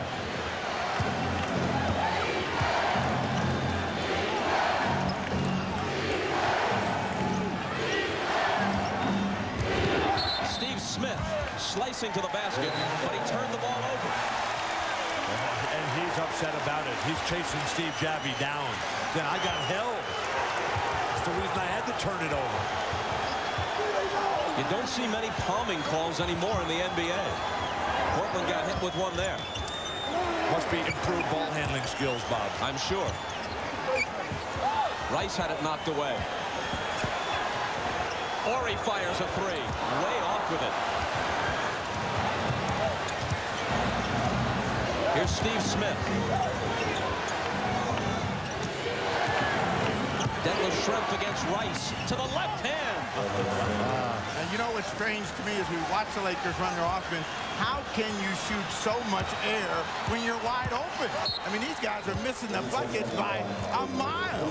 That's what Phil Jackson was talking about the entire pregame speech. Somebody's got to stand up. We're getting wide open shots. We've got to make at least one of them.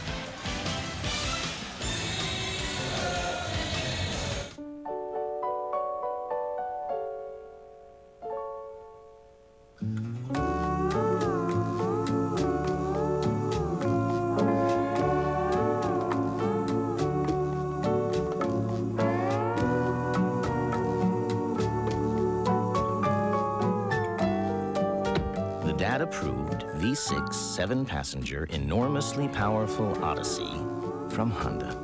It's one big happy minivan.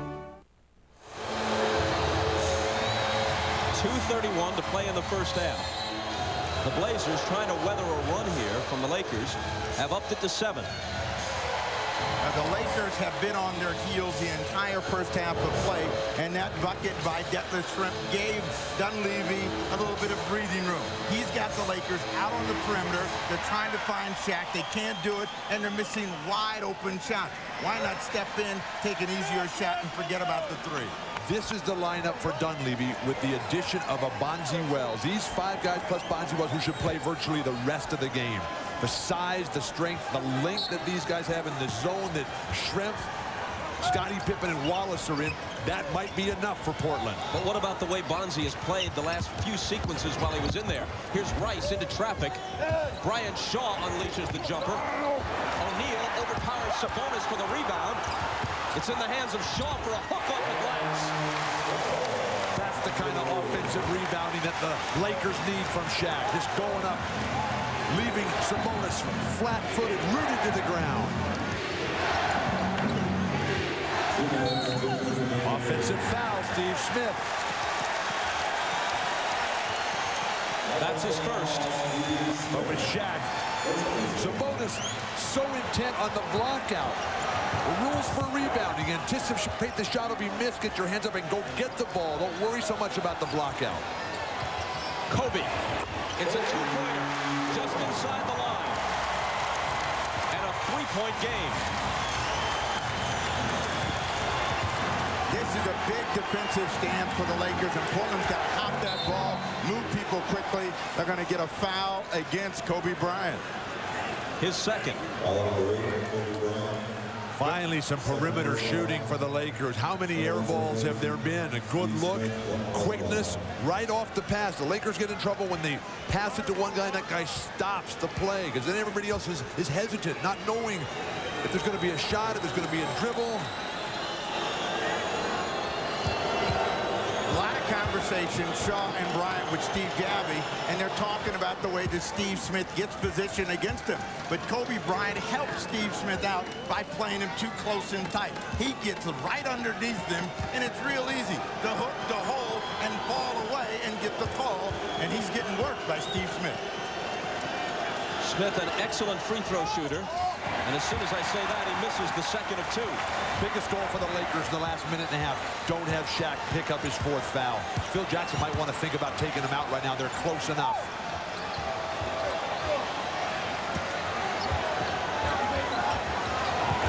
Rice driving on Schrempf into a crowd. Can't finish it. O'Neal was fouled.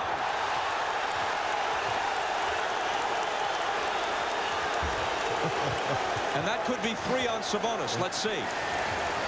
There's no question the Sabonis was going to make sure that he didn't throw it down. Rice should have finished his play and doesn't. And O'Neal has to work real hard just to get this one under control. He's off balance, and Sabonis smacks him to the floor. No place for the faint of heart underneath these baskets today. Where is Maurice Lucas for the Portland Trailblazers when they really need him?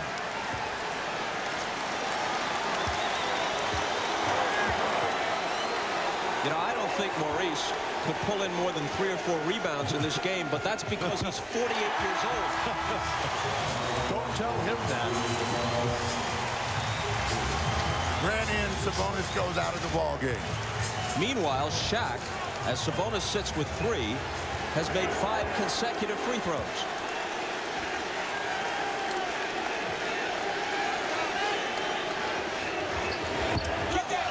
And the string ends there. What is it with you? Every time you talk about a guy's hot shooting free throws, the guy breaks. Are you intimidating them, Bob? I feel so bad about it. Schrempf lost it.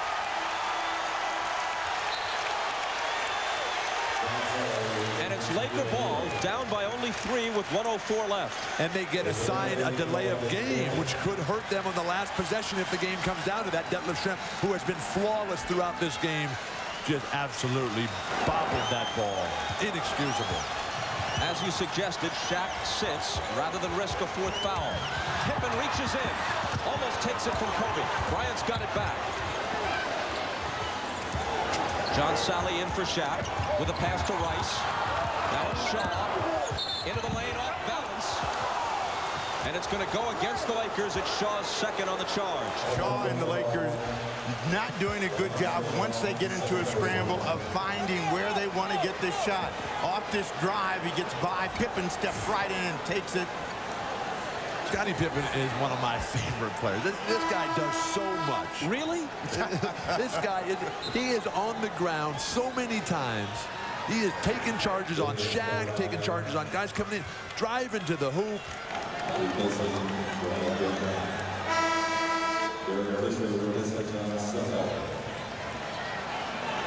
Sally out as Damon Stoudemire comes in the ball game. They match up small on small. Derek Fisher in to play against Stoudemire. Schrempf looking for Steve Smith. Bryant poking it away. But every time you see that battle, Kobe Bryant's just on the edge of getting a foul because he gets underneath. He's allowing himself to get too close. Make a decision about how you want to play him and then force him away from his strength. A quick shot here would ensure another possession for Portland. And Kobe's got 2 fouls. He certainly doesn't want his third. Pippen looking for Schrempf. The fake gets Ori up in the air, and Schrempf hits a big shot. All he was trying for was contact and a foul. Didn't get it, got the hoop instead. They ate up much of the shot clock, so now the last possession could belong to the Lakers.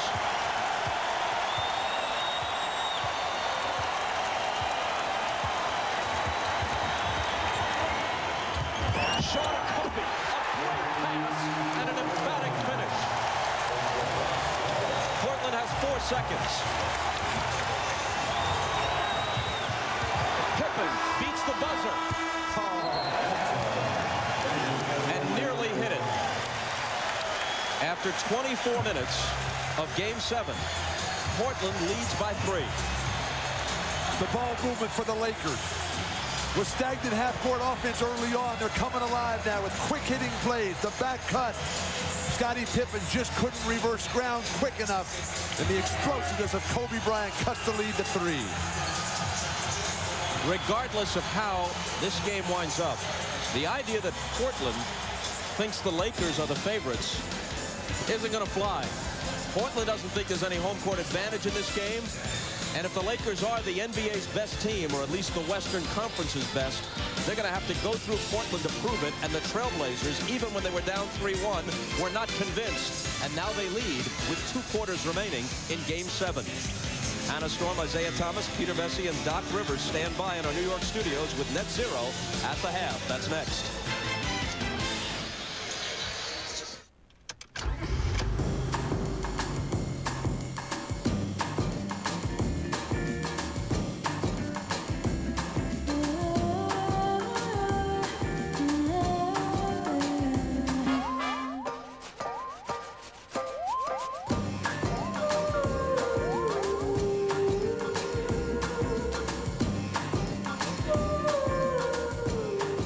The 260 horsepower CL Type S from Acura.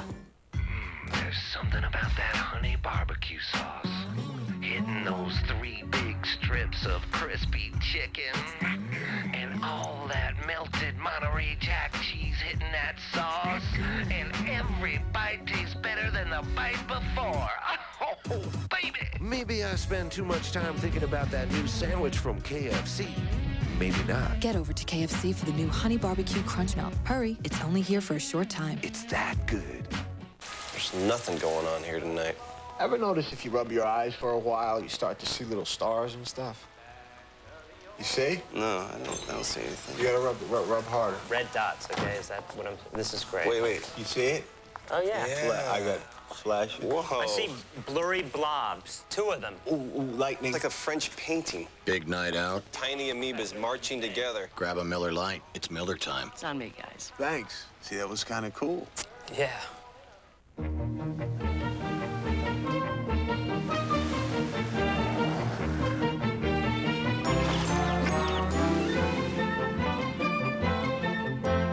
This might be a good time to talk about the Michelin X1.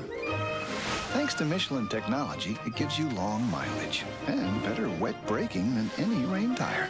And that should make everyone on a wet road happy.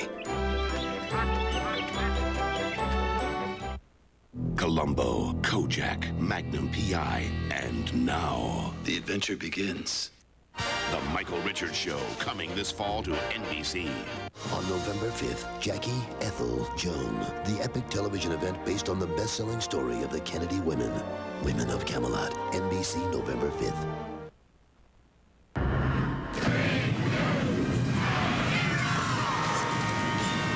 Welcome to Net Zero. At the hat, Net Zero, defenders of the free world. Free internet access and free email forever. www.netzero.net. It's halftime in Los Angeles with the Trailblazers leading the Lakers 40-37. Shaquille O'Neal, the leading scorer in the NBA playoffs at nearly 29 points per game, has just 9 points tonight. And a correction on the halftime score, that would be 42-39, right? I know, I saw the looks over there. Stop talking to us. They'll teach me to read my script. That's right. Okay, Doc, I do know this. All right, Shaquille O'Neal has only taken 4 shots in the first half, and he has 3 fouls. Now, the Lakers made the proper adjustments there? Yeah, they did. I thought early in the game he was not getting touches because they didn't have an early offense. They really was not pushing the ball up. In the second quarter, they made nice adjustments. They pushed the ball up, got it into him quick, and he got quick shots. Portland is swarming them. The only way you can get Shaq the ball is by pushing it up, getting to him quick before Portland can get back. And it's a nice adjustment by Phil Jackson. Doc, you're absolutely right. Portland is swarming, and Scottie Pippen is the lead B. Yes. I mean, he's everywhere. He's playing with intensity and anger, and he's extended his personality into the game. You look at him all over the court. He's using his length. He's tying people up. Defensively, he's active, he's coming up, he's shooting threes, and he's exuded confidence in this team. We talked about communication earlier, and Scottie is communicating with his team. He's talking to his players, and right now, Portland is playing a very, very solid basketball game. And did you hear that Jerry Buss called Bruce McNall and offered to sell him the Lakers untraceable coins he will take? It doesn't matter.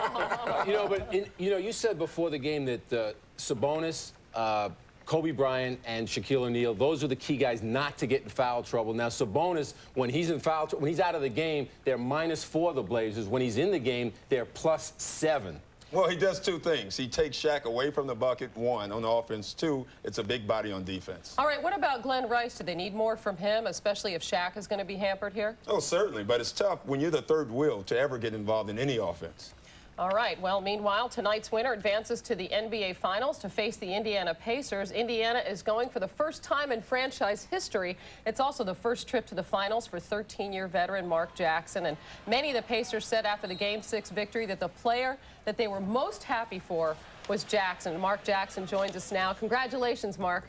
Well, thank you very much. Well, Mark, what have the last 48 hours been like for you, for the Pacers, and for the city of Indianapolis? It's been absolutely incredible. This is something that we've lived and dreamed for so many years, and been through the tough sides of frustrations, the joys, the winning, the losing, coming up short, and to finally actually get over the hump. We're not satisfied, but it's a good taste of victory, and now we look forward to having a chance to win this whole thing. But it's been incredible around here. Well, you already answered my question about being satisfied. I know there had to be great satisfaction in getting here, Mark, but again, is this team satisfied? Well, we said before Game 6 against the Knicks, okay, when we win this ball game, how do we handle it? Do we pour water over each other's heads? Do we jump around on tables? And the answer was quite simply no, because we accomplished something that we hadn't accomplished in the past, but the bottom line is we didn't accomplish our ultimate goal, which is winning the whole thing. So we don't want people to perceive this celebration as far as, okay, this is what we've come to do. No, the bottom line is we want to win this whole thing, and we will be not satisfied unless we do just that. Well, Mark, most of you guys have never been to the finals. Sam Perkins is the only one with finals experience, and of course your head coach, Larry Bird, has. Either of those guys told you about what to look ahead to? It's been so long ago for those guys that they don't remember. That's nice. Hey, Mark, did you buy into that lack of killer instinct that Bird was throwing out there during the Knicks series, or did you understand that he was just trying to challenge you? I think that he was just trying to challenge us. I also read where Isaiah said that the teams that were left lacked the killer instinct, and I think that both guys were right to some degree.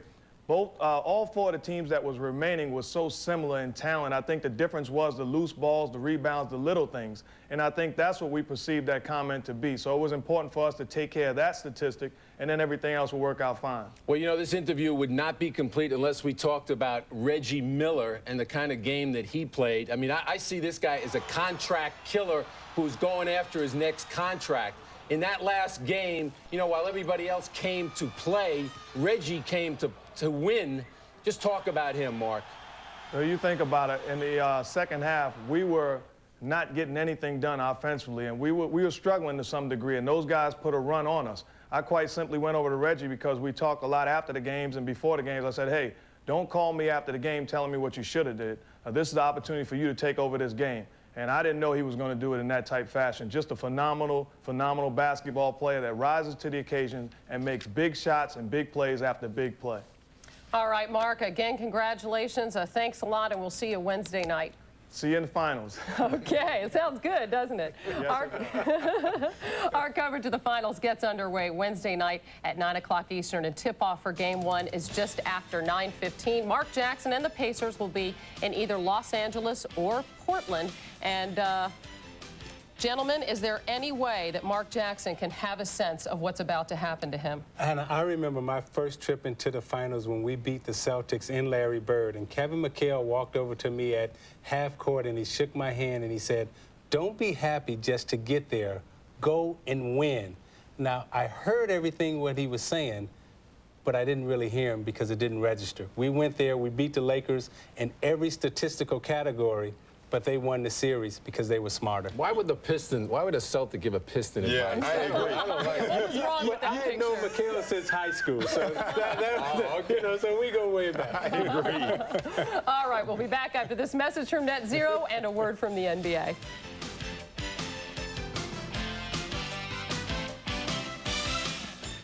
You, in my judgment, are an insidious threat to our nation and all she stands for. The internet was created for the people, Mr. Chairman. I don't see that in the Constitution. Moreover, what you people are doing is flagrantly un-American. You're giving it away. Yes, sir, we're giving it away. Free access to the internet is a fundamental right. And if you and your committee should keep me here 1,000 years, Net Zero will still give it away. Nothing will stop us from that. My name is David, and I'm in 4th grade. Today, my schoolmates and I went to a reading workshop. I was really excited because Keith Van Horn from the New Jersey Nets was there. He was a lot taller than I thought. Keith explained how important reading is and how fun it can be. I already like to read, but he showed me that reading is cool, too. Today was a good day.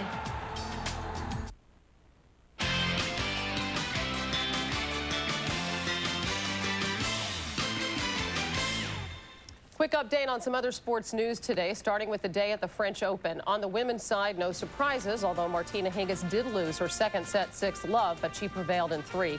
Next up for Hingis, unseeded American Chanda Rubin in the quarterfinals. On the men's side, 4 players advanced to the quarterfinals, including Yevgeny Kafelnikov and Gustavo Kuerten. The other 4 spots in the men's quarters will be claimed tomorrow.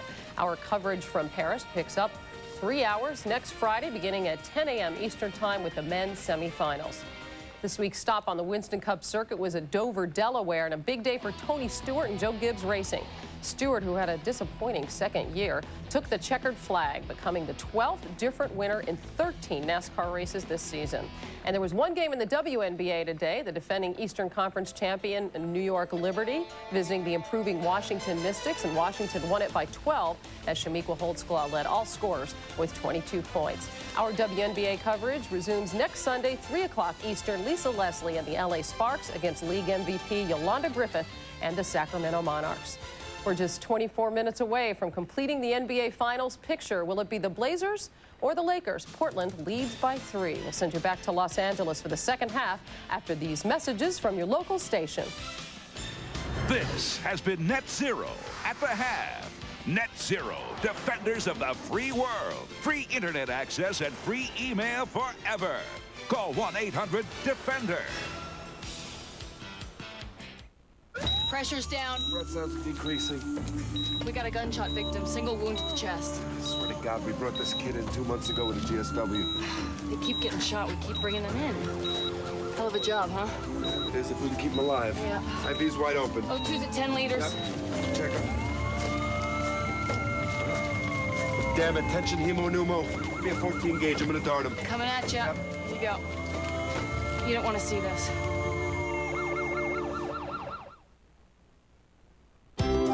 Let's find out what Alexander Zonchek thinks about the new lineup of cars and trucks at your 31 Metro Detroit Ford dealers. Like the 2000 Ford Taurus. The Ford Taurus has been redesigned and looks great.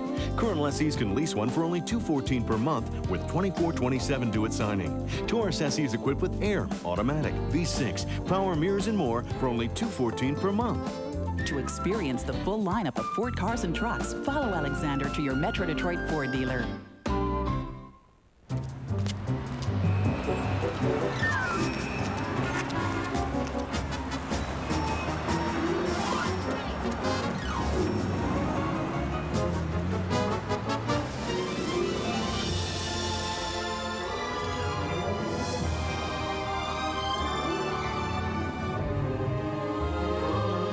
It's impossible to ignore the biggest sale of the season. Hudson's Daisy Sale. This one is really big. I began my training more than 23 years ago in Italy, and I know authentic Italian food inside and out. But creating new pasta dishes, that's my passion. But with the right ingredients, anything's possible. One thing I would never change is my pasta. It must be pasta Barilla, always al dente. Never clumpy or sticky, firm yet tender. Perfect, every time, every dish. Barilla, Italy's #1 pasta. Always al dente, always perfect. Channel 4, home of the 2000 Olympic Games. Go for it. As the summer hits right here, it's must-see TV Thursday with Friends, TV's #1 comedy, still coming at ya. And Third Rock aliens invade Thursdays for the summer. We're gonna kick... Whoa! Then the Fighting Freudians of Frasier. The ability to strike and instantly retreat. So you kick them and then run away. Yes. And Just Shoot Me, now on Thursday, where you can't spell danger without D. Finch. And I'm keeping it real with the Finchiness. Thursdays this summer on NBC. In the first half, Shaquille O'Neal had 9 points. He had only 2 field goals. He hit 5 free throws. He had 5 rebounds and 4 assists. He also had 3 turnovers and was hit with 3 fouls. Bob Costas back with Snapper Jones and Bill Walton. Before the game, you, in effect, called Shaq out. You said, look, if you're the MVP, if you're the most dominant player in the league, you got in Game 7. What's your midway report card? It's a disappointing start for Shaquille O'Neal, who really wasn't into the game at all. They couldn't get him the ball. When he did get it, he did turn it over. But late in the first half, he did come alive, and that turned it around for the Lakers. Shaq with the dominating jump hook over a flat-footed Sabonis. The very next possession, Shaq in motion on the reception. Perfect rhythm, steps into his turnaround jumper. No stopping this. Everybody else standing flat-footed. And when you have Shaquille O'Neal making plays like that, that inspires the rest of the guys. But just 4 shot attempts, that is not enough. This is a guy who should be taking 25 shots and at least 20 free throws here. Now, on another subject, watch this. This is right at the end of the first half. Scottie Pippen leaving the floor. Robert Horry comes over. Hello, how are you? Fisher gives him a shot. Snapper, what do you think? Well, you know, it's interesting that Phil, who saw Scottie Pippen affected by this earlier in his career, believes that this still is going to work. In '91, it was Dennis Rodman constantly bumping, pounding, and annoying. And then you have Charles Barkley talking to Scottie Pippen. And it's amazing to me that Phil Jackson does not believe that Scottie Pippen has grown and it can handle this kind of play. Sure, it's physical, it's intimidating, but Scottie Pippen is up to the task. His focus is on one thing, winning this game and moving on to the final. I believe Scottie can get it done. I don't think that's going to have any effect. That just makes it matter, and that helps the Blazers. 24 minutes of regulation remaining. Portland up by 3. See the USA in your Chevrolet. America, the greatest land of all. The new Chevy Impala has the highest front crash rating possible from the federal government, 5 stars. So adjust the seats, get comfortable, and let your cares fade away. Let's go for a drive. Impala. We'll be there.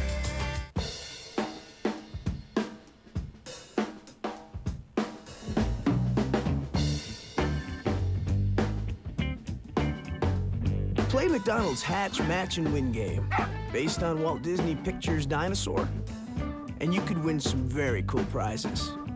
Maybe even $1 million. Just match up the parts. Dinosaur parts.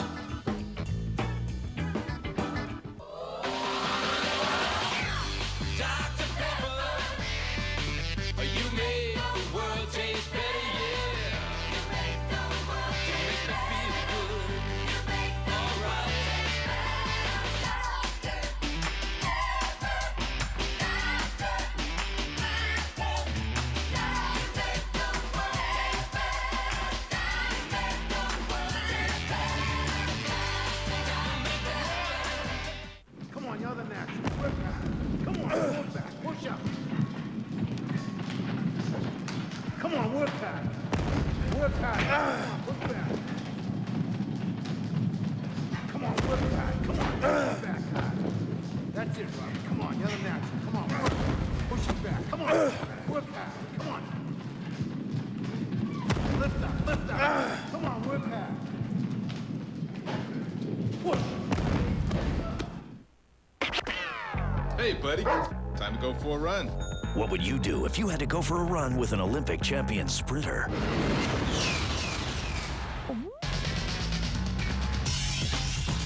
Where are they? I just had them. Hey! Hank. I can't find my favorite shoes, Hank. The Olympics from Australia on NBC. Good thing I got backup. Ahmad Rashad back at the Staples Center here in L.A. where the Blazers have a 3-point lead over the Lakers. And Phil Jackson told his team at halftime that he knows Portland's going to continue to pack the inside. So when they drive the ball, make sure that they swing it. Keep attacking the ball. Told his team they have 24 minutes to get to where they want to go. Said it's now a game of possession. Make each one count. Now for Portland, let's go down to Jim Gray. All right, thank you very much, Ahmad. I spoke to Scottie Pippen about the incident at the end of the first half. He said he's not paying any attention to it. They're trying to bait me into an incident. I'm not buying it. It's a bunch of garbage. Says he just needs to stay aggressive offensively and ignore it. Now, as for Mike Dunleavy, he said basically the same Phil Jackson said. 24 minutes away. We need to do it on defense and the boards. We have no second chance points. We need to hit the offensive boards. Bob? Jim, thank you. The first shot of the second half belongs to Ron Harper. The Lakers to within one. They are now on a 16-7 run dating back to the second quarter to cut a 10-point deficit to a single point. And Portland loses it. Through Wallace's hands, Green takes it, and the Lakers can take the lead. Harper trying to get to the hoop, loses it. Championship days. You get very few opportunities in your life to make it happen for you in one day. This is it right now. Rasheed Wallace setting that tempo. Coming right back after he bobbled that first post-entry pass. 15 points for Wallace. He's the game's high scorer. The tempo of the game is starting to slow down and swing in favor of the Lakers. So Portland's got to get back to playing aggressively, pushing the ball up the floor. O'Neal doesn't get the roll. And Wallace gets the rebound. Stoudemire water bugging his way into the front court. And a whistle from Dick Bavetta. 45. AC Green hit with his second. You know, they keep saying that Portland does not have a place to get a hoop, and every time they say that, Wallace says, yes, they do, and he knows he can score against AC Green. Green is a guy that will try to do anything to keep you from getting position. Got caught the last time down. Rasheed again. Rebounded Kobe. AC Green did a fine job of pushing Wallace out to the 19-foot area. He can make that, but not nearly at the percentage that he does in deeper. Green screens for Bryant, and Kobe misses. Pippen chases the rebound down. Sabonis can't put any pressure on Shaq in the transition game offensively for Portland. Stoudemire takes it after it eluded Sabonis. Then Sabonis can't hit the reverse. I'm not sure Sabonis didn't tip that to Stoudemire. That's how smart he is as a player. Should have made the basket. Forget the tip. Bryant in traffic in the lane forces up a shot, and there's a Portland foul.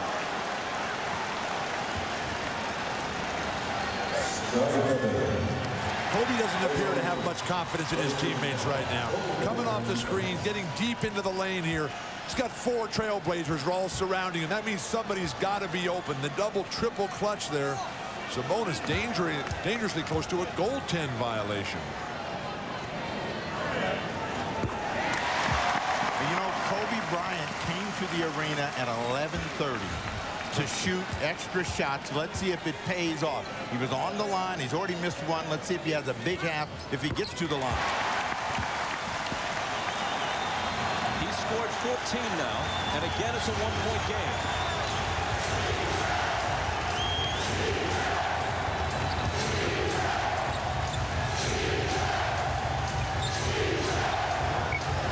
Wallace against Green. Missed it. Sabonis has it. He scores. I didn't know he could still dunk Sabonis. When you're 7'3", you don't have to jump much. Shaq nearly lost it, but there's a foul call. And it's on Rasheed Wallace, his second. Wallace is making way too many arguments with the officials here. Just leave him alone. Now, what he's complaining about is that arm he got right in the chest the last time down, and he's saying, hey, Dick, watch Shaquille O'Neal. He's flailing, he's throwing his arms all over the place. He was not arguing about the call against him. This is the 3rd quarter of the championship game of the Western Conference. They are not going to call anything unless the guy loses possession of the ball. Wallace got thrown out of game 1. He has only 1 technical since. He had 38 technicals this year, an NBA record of a dubious variety, more than twice as many as the 2nd highest total of any other player in the league. Rice for 3 with a hand in his face. Shaq trying to save it, and look out!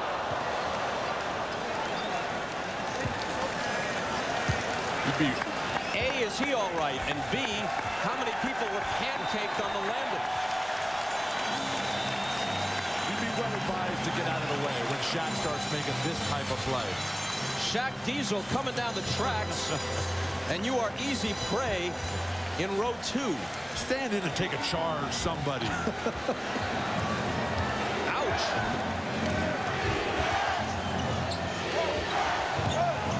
Stoudemire trapped, finds Wallace. Rasheed had it stolen by Green.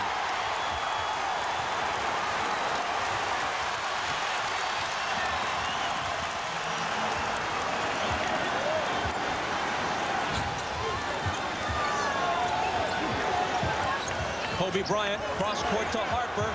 Thought about a 3, moves in for the 2. Harper has 8 points and he hasn't missed a shot. 4 of 4. Why is Rasheed Wallace running by Ron Harper? You got to play closeout defense. Harper doesn't even want to shoot. Right now, again, the pace of the game has slowed, and this is when the Lakers get control of things. But not if Sabonis hits shots like that. Portland desperately needs that to happen. And Sabonis has to shoot quickly on the reception. Shaq cheated over to help Green with Wallace, leaving Sabonis alone. The Lakers took that risk, and Sabonis burned them. Shaq still no touches, no lobs. Now he's got it, but Sabonis reaches in and chops it away. Here's Pippen to Stoudemire. It rolls off. That's 2 layups tonight that Stoudemire has missed. One in the opening couple of moments. That's just unacceptable if you're going to win a game of this magnitude on the road.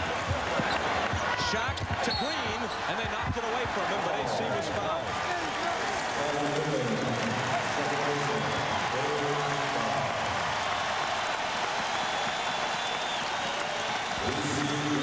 The foul is Pippen's second. For the Trailblazers, they cannot gamble and let someone come down the lane and then react, and that's what you get on this particular play, and that's why Pippen picks up the foul.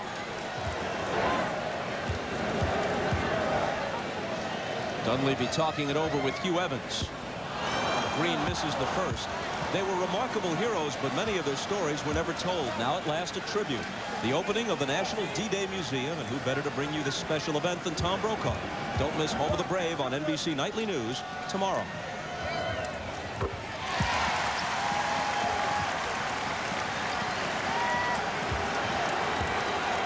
Blazers have had no transition opportunities in this half. They've got to get some slashers here out of Smith and Pippen. Sabonis again. Not this time.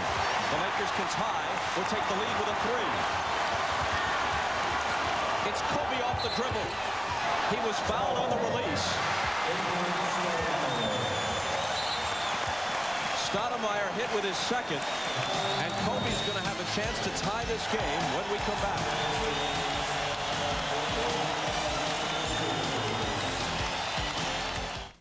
Game 1 of the NBA Finals, Wednesday night Eastern, 6 Pacific, NBC. It's too hot to move. Whoa, look at her. Hello, kitty. I think I'm in love. I'm going in. I've been waiting for you all my life. Will you marry me? You're really sweeping me off my feet. Welcome to paradise, boys. Coors Light, frost brewed at the edge of freezing. Men or sheep? We're going back out. Between job and family. You're going away again? Between land and ocean. I got a woman I can't stand being away from. Between fate and courage. These storms have collided! Lies the biggest storm in recorded history. They can't get to us, we'll get to them! The perfect storm.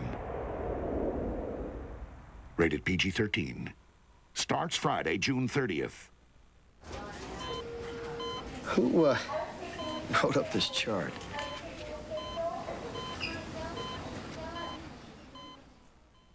And the quarterly earnings over productivity. These figures do not add up. 5 percentage points. Can you hear me now? Yes. Can you hear me now? Yes. Can you hear me now? Yes. Can you hear me now? I can hear you, okay? Post your resume on Monster.com today. AOL keyword monster. Half day, Bob?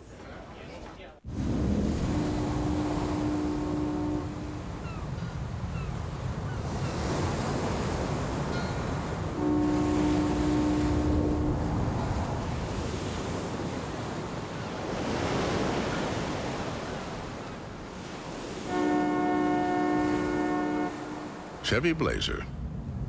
A little security in an insecure world. Blazer, like a rock. The French Open continues Friday morning at 10 Eastern, 9 Pacific. Saturday at 3 Eastern, the women's final. And Sunday at 9 a.m., the men's final. Next weekend on NBC. The NBA on NBC is brought to you by the irresistible taste that makes you say, did somebody say McDonald's? And by Chevrolet Trucks, the most dependable, longest-lasting trucks on the road. Game 7 is a tough ticket to score, but celebrities have their way. Selma Hayek, Rob Reiner, Penny Marshall along with Will Smith, Glenn Fry of the Eagles, Pete Sampras out of the French, and in L.A. for this one, Magic Johnson, his usual seat. The great Brian Wilson hoping for good vibrations for the Lakers in the second half. Dustin Hoffman documenting the affair. Old Shaft, new Shaft, Richard Roundtree and Samuel L. Jackson. Diane Cannon, as ever, Denzel Washington, and Jack Nicholson. If Randy Newman is here, he's hiding, but almost everybody in the house is wearing an I Love L.A. t-shirt. Things starting to swing for the Lakers right now. The Blazers still with a 2-point lead, but the Blazers are not playing very well. They're bobbling the ball. Rasheed Wallace, Damon Stoudemire is bricking free throws. Kobe Bryant is getting very assertive on the offensive end. Harper's knocking down jumpers. And Kobe misses 2 free throws. Ouch. Came too early. So Portland keeps its lead.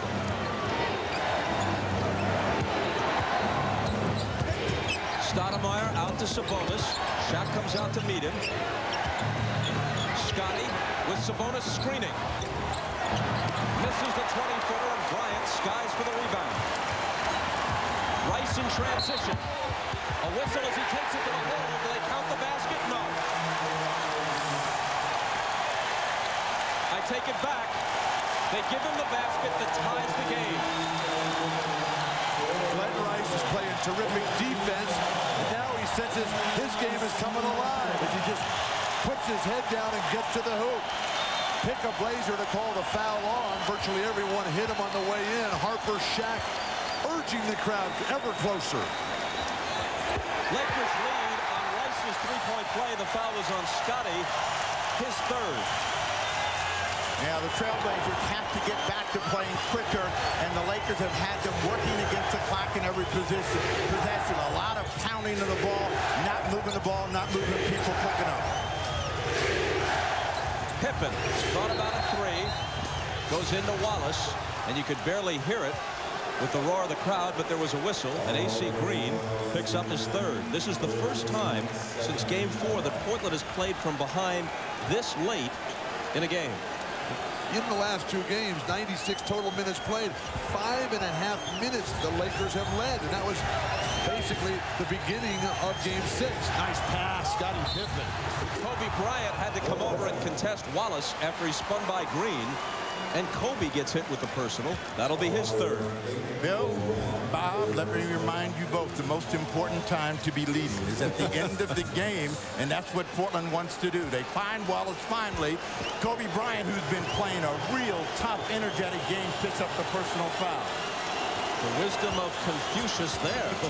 Best time to lead would be end of game. We generally refer to him as confusion.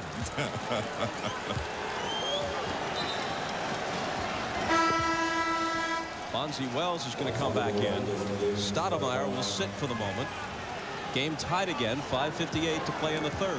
Before they reposted Wallace, Scottie Pippen went back to him and said, "You're okay." Wallace said, "Yeah, I'm into it." And they brought him back the ball. Chance to put Portland back on top with these free throws.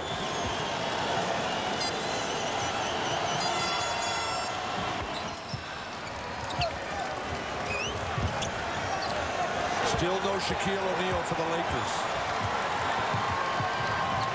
Well, a lot of that's not his fault. He's been down the floor early, and the Lakers haven't looked up. They haven't gotten the ball to him. Here's Glenn Rice, catch and shoot.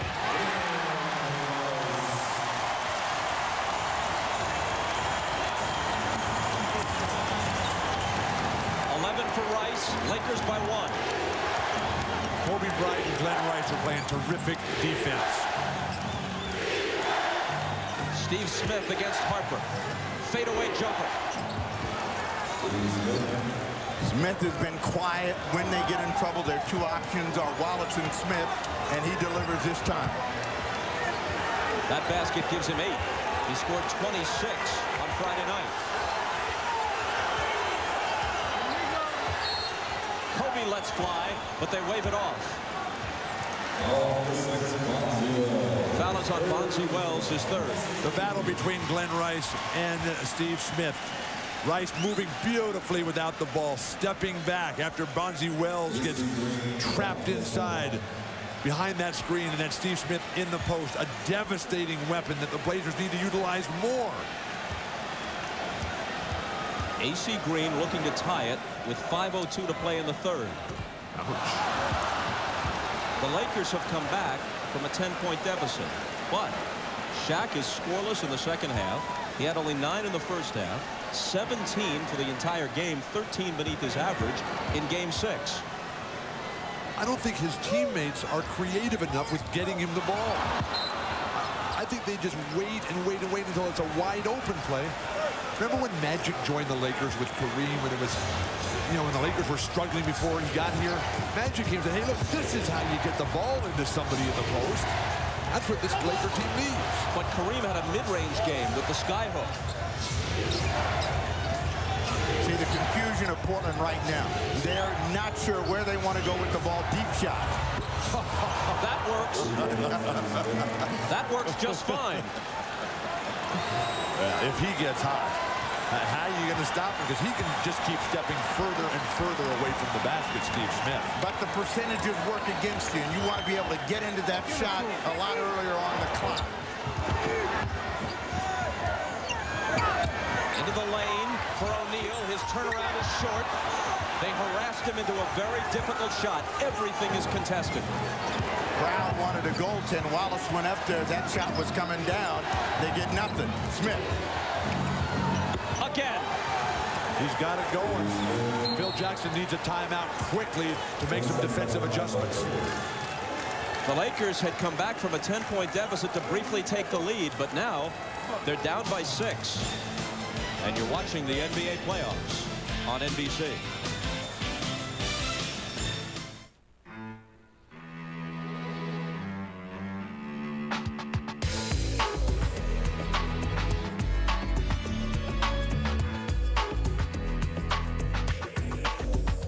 Introducing the remarkably agile, entirely new 2001 Aurora by Oldsmobile. It can't escape praise, but it can outmaneuver it. Aurora by Oldsmobile. Defending Shaquille O'Neal, a team effort. Watch Scottie Pippen, the rover. He's got nobody here other than the middle.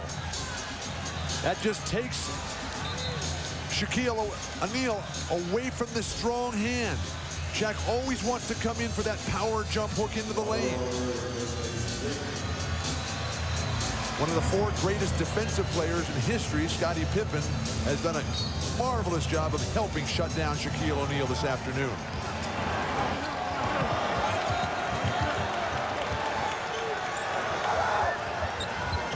Glenn Rice feeling it. But it's just short, and Pippen is there for the rebound. Steve Smith rescued the Trailblazers. Let's see if they stay with him. 7 straight points for Smith. Looking for Wallace.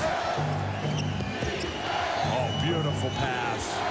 Here is Wallace into the lane for the jumper, which the Lakers really can't stop. You can force him to take a more difficult shot, but at 6'11" and with the long arms, he's going to get it off. Rice goes cross-court to Ori. Had a good look at it and put it down just inside the three-point arc. It's a 2-pointer. Rasheed Wallace is working harder for better position than Shaquille O'Neal is. But you work hard when you know you're going to get the ball. Shaq works hard, he doesn't get it, then he stops working. Bonzi Wells. Against Bryant to lay it in, and Portland's now on an 11-2 run.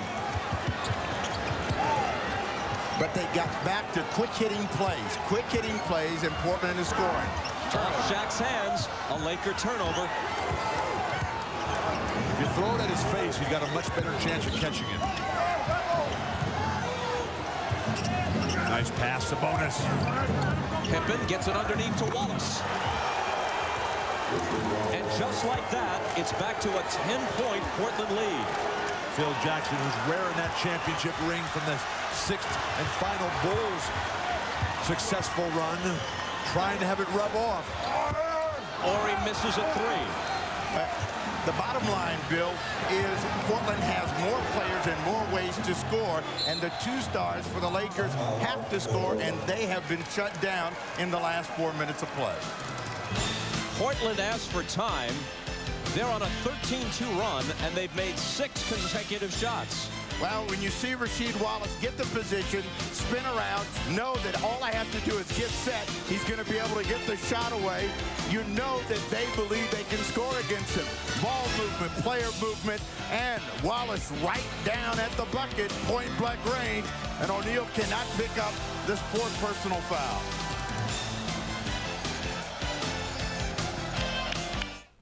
A bear fell down the hill. What will I do? Mom, what's this word? Sound it out. Mountain. That's right. At last, the bear made it to the top. You just read that whole book. Let's celebrate. Okay. All right. Here you are. Thank you. Happy meal. Happy meal, please.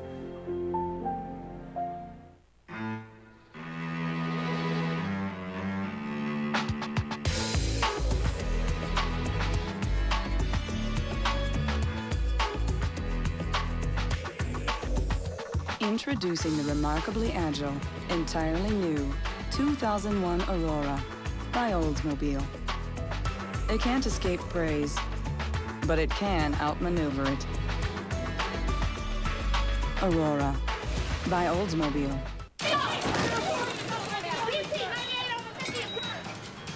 Would you want an NBA player operating on you?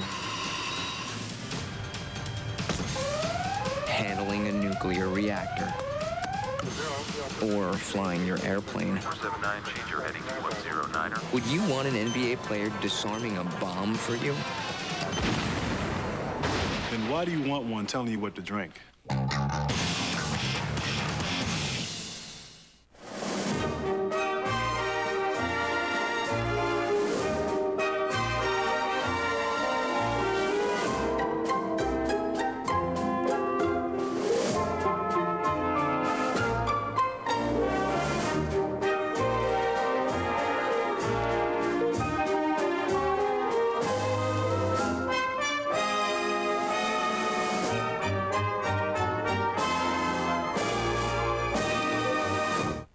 Take an in-depth look at the athletes that define the NBA and WNBA. Join host Ahmad Rashad on NBA 2000, The Finals, next Sunday on NBC.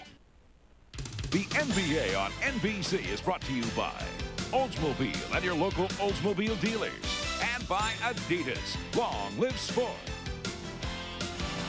Ahmad Rashad back at the Staples Center. I'm joined now by Irvin Magic Johnson. And Irvin, Shaq not getting a lot of touches. Now, you one of the best ever to play this game at being able to get the ball into the big man. How do they get the ball into Shaq? Well, first of all, we're walking the ball up. We're not pushing the ball up, get into early offense. You got to get him on the move because that triple teaming him when you got that set offense.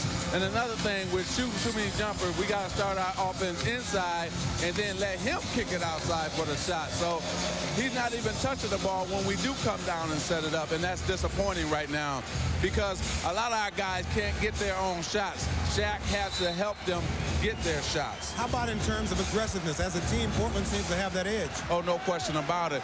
But I think they have established their post-up game with Rasheed Wallace and Bonzi Wells going good. That enables Steve Smith to go good from the outside. So they established their inside game, and we haven't established ours. All right. Enjoy the rest of the game, man. I know you're a little nervous. I can't enjoy it. I'm just mad. I'm really upset right now, like I'm playing out there, you know? All right, Irvin. Back to you, Bob. Of course, if he was playing out there, it might be a different story. The foul on Rick Fox was his second. Bill, you made the point earlier that Portland was doing a better job as Smith unleashes another three, and he's on fire now, increasing the lead to 13, the game's biggest. Portland doing a better job getting it to Wallace in the post than the Lakers are doing with Shaq. Wallace has 8 points in this quarter. Shaq is scoreless in the second half. Rick Fox misses it, and Wallace is there. If Magic was playing, Shaq would have 35 points, and there wouldn't be a single Blazer front court player didn't have at least 5 fouls. I see Shaq is getting frustrated. He needs to get out of that position of double teaming Wallace. This is a 15-point game. Wallace with 10 points in this quarter, with 23 points for the game. Look at the Blazer bench. They're up, they believe, and they got it going. Shaq will get a travel call. He traveled before the contact. This crowd is stunned. The Lakers are the only team in the NBA not to lose 3 games in a row at any time this year. This would be a horrible time, from their perspective, for that streak to end. While Shaq is not getting it done on the offensive end, he's not having much defensive impact either. The Blazers are shooting 50% as a team. Shaq has 0 blocks and only 5 rebounds. Bonzi Wells. It spills off, and Brian Shaw just in takes the rebound. Double foul. Orion Schrempf, perhaps. He got locked up, and Steve Gavier calls it right away. But the problem for the Lakers is this is not going to work. They got to get back to playing basketball. Bonzi-Wells aggressive. They miss. They get hooked up. Now they won't let go. Let go. This is no game. But that's the Moses Malone play. You just grab the other guy's hand and just hold on to him. LA led 51-50. Since then, they've been outscored 18-2. Kobe Bryant. Lakers coming with a trap here, trying to get into that running game, that transition style that Magic was pleading, begging for. The Lakers are not a trap team. That will not work. They've got to just slow Portland down, and they've got to start involving Shaquille O'Neal, and Portland's not letting it. Scottie, how big is that? And he's done that throughout the series. A three late in a half, late in a quarter. Just 18 seconds to go in the third.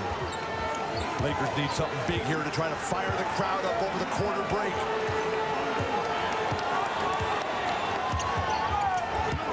Shaw tried to provide it and did.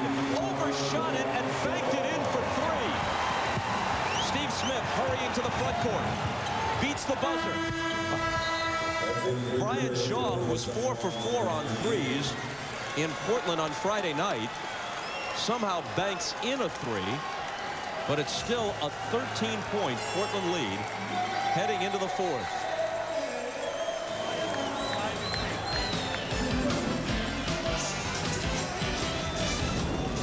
If you're a Laker, you don't want to be reading the postmortems in this town if something doesn't change drastically in the last quarter of this game. You're watching the NBA playoffs on NBC. You know those people who always know the guy who knows the guy who can get the really good tickets? OnStar. And the impossible reservations at the restaurant? You're confirmed for 8, Mr. Guarnieri. And always know the best way to get there? North on 5th. Who do these people really know? The fusion of design and technology. Well, some of them know me. Escalade, bold styling, and the executive assistance of OnStar. The power of and. The fusion of design and technology. Cadillac. Look at this. There's so many choices. But what if you had none? That's a problem for many communities. Allen Iverson recognizes the need for choices. Everything okay at home? He works with an evening basketball program that offers neighborhood kids a positive place to go. Hey, get up the court, get up the court, get up the court. Go. This gives them the opportunity to make the right choice. Team up to improve your community. Tom Brokaw at the National D-Day Museum, NBC Nightly News Monday. If this is as close as you get closer at the Ford Fan Appreciation Day at the Star Theater, Fairlane Mall, Dearborn, Thursday, June 8th from 4 to 8 p.m. Meet the drivers, get their autographs. See the racing cars closer. Only at the Ford Fan Appreciation Day on Thursday, June 8th. Pick up your free tickets, bring the family, meet the drivers. Also, register to win a pair of race tickets only at your 31 Metro Detroit Ford dealers. Think Ford first for racing. I lost my home, my wife, my kids to drugs. We lost our home, our kids' college fund, our retirement money, all because our son gambled on the internet. I said I was sorry. Go to your box. Internet gambling. It's a scam. If you play, you pay. This NBC program is brought to you in part by your 31 Metro Detroit Ford dealers. This copyrighted telecast of the National Basketball Association is intended solely for the entertainment of our audience. And any retransmission, reproduction, rebroadcast, or other dissemination or use of this telecast, or of the pictures, descriptions, or accounts of this game without the express written consent of the National Basketball Association is prohibited.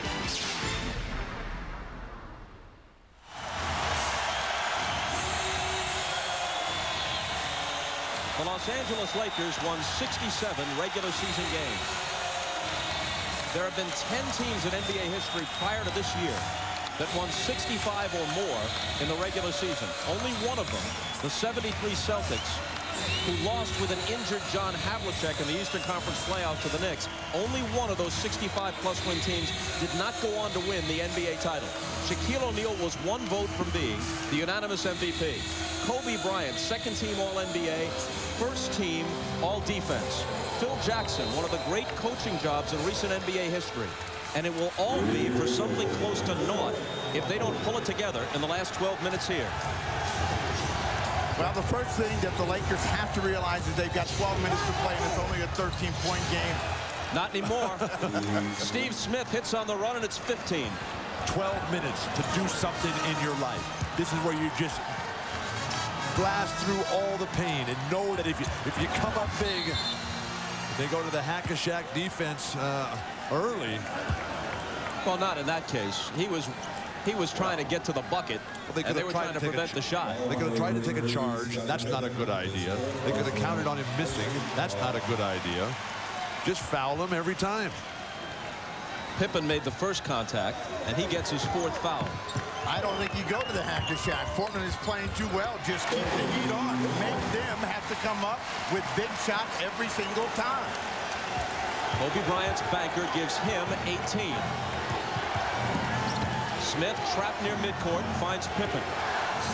Blazers cannot get conservative here. Think offense and the push time and time again. Bonzi Wells, Rick Fox fouled him. 3 on Fox. Anybody that's guarding Bonzi Wells cannot let him catch the ball down on the post and bring the game to him. That's where Fox, that's where Shaw, that's where every guard that's defended or forward is defended against Wells has got themselves in trouble. The Lakers have such an incredible reputation for being a top defensive team. Their anchor, Shaq, not providing much there. Steve Smith finally missed one.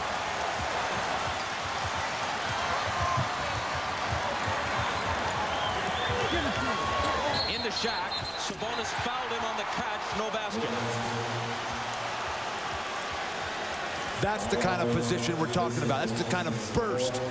The two toughest guys I ever had to guard down low, Kareem Abdul-Jabbar and Kevin McHale. They never worried about anything other than where they caught that ball. And they pushed, they worked, they elbowed their way to where they got it, where they wanted it, and then they delivered. 4 on Sabonis.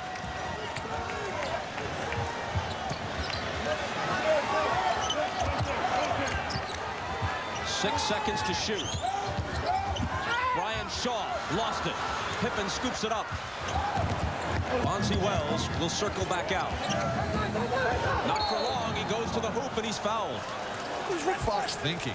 Rick Fox has got 3 inches on Bonzi Wells. He's bigger across the shoulders. He's got the experience, talent, and skill of a guy playing from North Carolina. And he's out there just hacking and fouling and not even being a defensive player. When Bonzi Wells gets this attitude, he's always going to be looking to attack. And it's as though the Lakers have forgotten that's the MO for Wells. He gets the first free throw.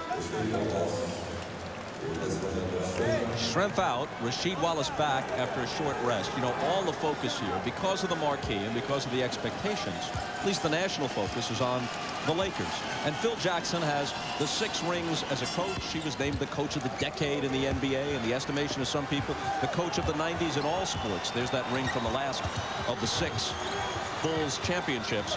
But what about the job Mike Dunleavy has done on the other side? Kobe Bryant. Kobe with an off-balance double pump that's no good. It's tapped back out to Shaw. They get it deep to Shaq, and he connects off the glass. Mike Dunleavy was last year's NBA Coach of the Year. Played his college ball at South Carolina, an honors student in psychology. And he's had to use some of that. He's not the guy dubbed the Zen Master, but what a job he's done. Spinning some of it on off days, getting his team to believe. That's slammed down emphatically by Kobe Bryant on the Bonzi Wells shot. Yeah, but let's see if the Lakers can make something out of it. They got to come right back to Shaq. They don't. They go to Shaw instead, and he's got the radar going from three-point range. It's a 10-point game. And Dunleavy wants to slow the momentum, so he immediately asks for a timeout. Shaq gets it all started for the Lakers comeback here. The deep position, he's done this 2 or 3 times now of late. And then on the defensive end, Kobe comes right back, who's played a marvelous defensive game, sends it back, keeps it in play, gets a transition opportunity where they find, with terrific ball movement, Brian Shaw knocks down the 3, the Lakers right back in it.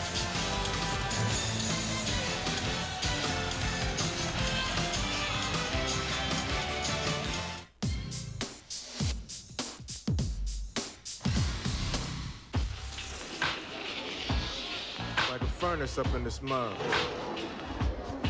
Jamie Foxx. Burning up. It's hot enough to make a cool brother sweat. Let me get a Coors Light. Coors Light. Yeah. Woo! Yeah. Get it now. Oh, man, you're so pretty. I bet you tell that to all the girls. Yeah, I do. Coors Light. What if your car knew you, anticipated your needs, and then reacted to meet them? What if it could help protect you in an accident with sensors that know where your seat's positioned and the severity of the crash, so the front airbags can react to you? What if it went even further?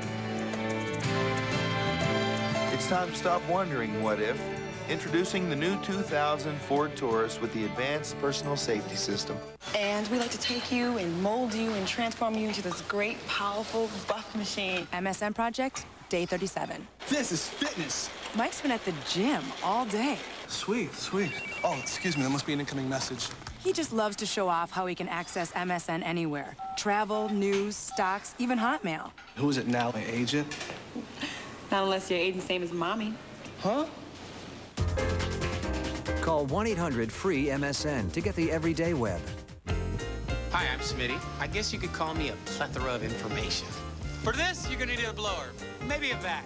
Customers look at me as the answer guy. If they've got a question, they need an answer, they come to me. All you need here is a cordless push mower.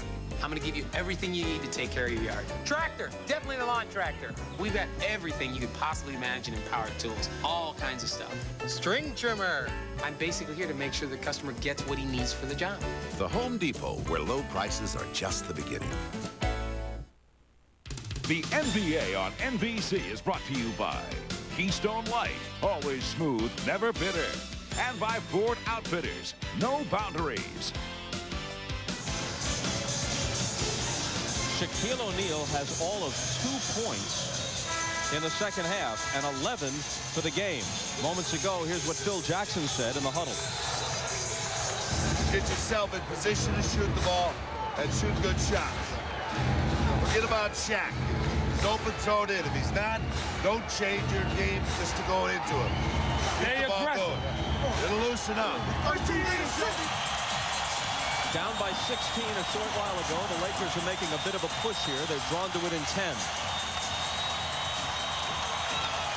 Blazers need to come out and reestablish themselves. Scottie Pippen slicing.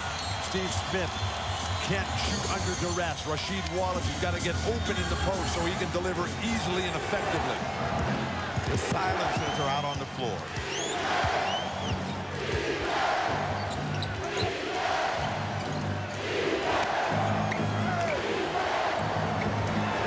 Here's Pippen unleashing a 3. Rebound tapped by Wallace, but into the hands of Shaw. Pulling back is Bryant, and Wells fouled him from behind.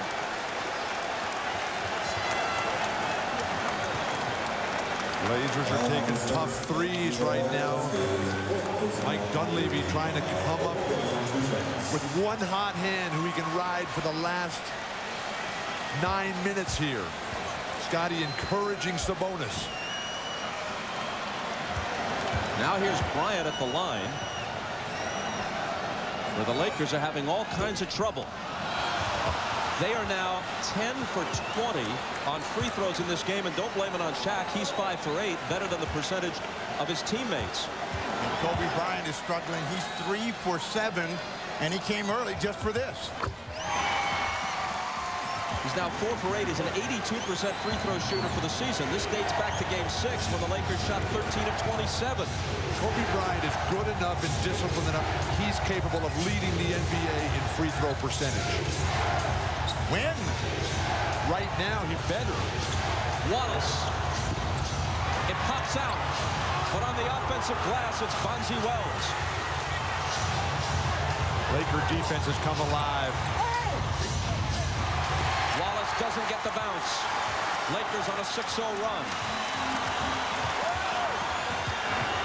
Deep to Shaq. Sabonis apparently fouled it. That's 5 on Sabonis. Sabonis has a legitimate complaint. Now watch the arm of Shaquille O'Neal. He's going to pork chop him on the way to getting that position. And Dunleavy's saying, you see the hook. In our pregame conversation with Mike Dunleavy, saying, what's a defensive player supposed to do? Sabonis, who had been playing so well and really had found a rhythm, he had a double-double last game as the Blazers controlled it throughout. Now Brian Grant, who has been completely ineffective, now he's got to play the ball of his life for 8.5 minutes. The Blazers are going to be in the penalty early. The next one puts them over the limit. Fox for 3. Shot, offensive glass. And there's a Portland foul. Rasheed Wallace acknowledging with a nod that he did, in fact, commit his third. The determination by Shaq now, who is just throwing bodies out of the way. You got to let that one go if you're Rasheed Wallace. Shaq's not going to make that initial shot, but he let it go. Shaq has got a lot of Moses Malone in him. He's not a guy who's afraid to throw up a wild shot. That was a dart. Just missed. He shoots him better when he gets a bit of an arc on him. That thing was a laser. I think it's in his legs and his mind. He hits that one. You mean if he bends his knees a little bit? He flexes, he stands stiff-legged when he shoots it. And he is such a skilled person in everything he does. If he's not making free throws, that's just because he doesn't want to make them. He hasn't put the time in to get it done. You know, he goes to the gym. He's kind of got... You're going to watch a foul here on Kobe Bryant on the reverse angle on Steve Smith. And it's Portland ball from the side. He goes to the gym late at night, 11 o'clock midnight, and shoots hundreds of them. He wants to make them. Here's Pippen. Into a crowd, he lost it. Fox slings it out for Bryant. Kobe pulls up. And Pippen has it for Portland. Brian Grant, an incredibly important player, has no rhythm to his game, no confidence, because he played so little with the fouls early in the first half. The game for Portland is with Wallace and Smith, and they've got to get them back involved. The foul on Robert Horry. These are the silencers for the Trailblazers. When the Lakers made their run, got within 1, it was Wallace and Smith that closed them down, and that's where Portland is directing their energy right now. Wallace with great position and the foul against Robert Horry. Portland is over the limit. The Lakers will join them with their next foul. Phil Jackson needs a better bump out of Kobe Bryant defensively when Wallace is coming across the lane. Kobe Bryant's got 4 fouls. Bonzi Wells almost hit it,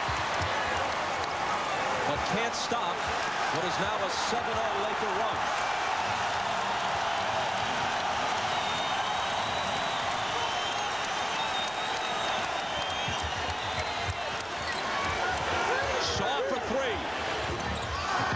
Cools off from out there, but Horry grabs the rebound.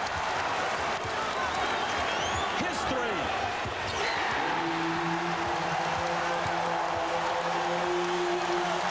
They're within 5, just inside 7 minutes.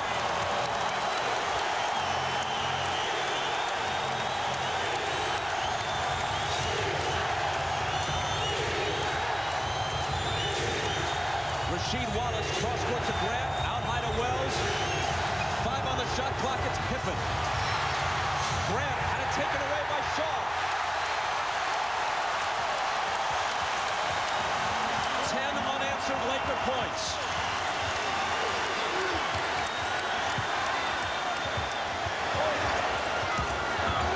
Horry, a collision and a charge on Robert Horry. That's a tough call there.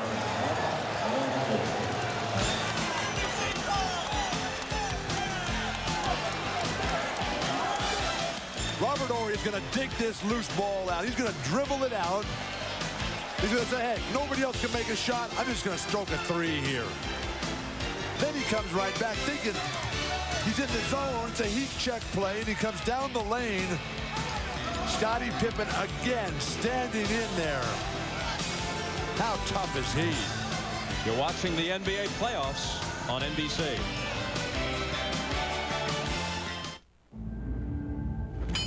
Equipment check. Heat up. Check. Ascenders. Check. Beaners. Check. Sport track. The all-new Ford Explorer Sport Track. Check. As essential as gear gets. The Edge Pizza from Pizza Hut is back. It's toppings on top of toppings with no outer crust to fence them in. Try the Works recipe or create your own. But hurry, the Edge won't be around much longer. The Edge Pizza from Pizza Hut. Another one of the best pizzas under one roof. I am looking for a house, for a duplex. With a fenced yard. Close to the park. Where I can be myself. Everybody's looking for something different in a home. Now there's only one place they have to look. ColdwellBanker.com. When you need an address, try ours.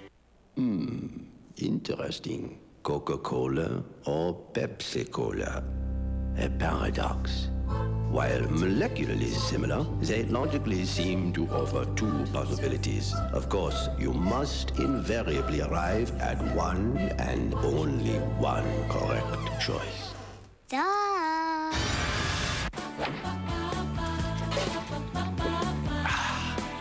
A no-brainer.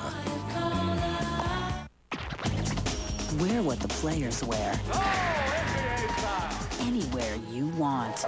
And if you want it authentic, log on to the NBA store on NBA.com.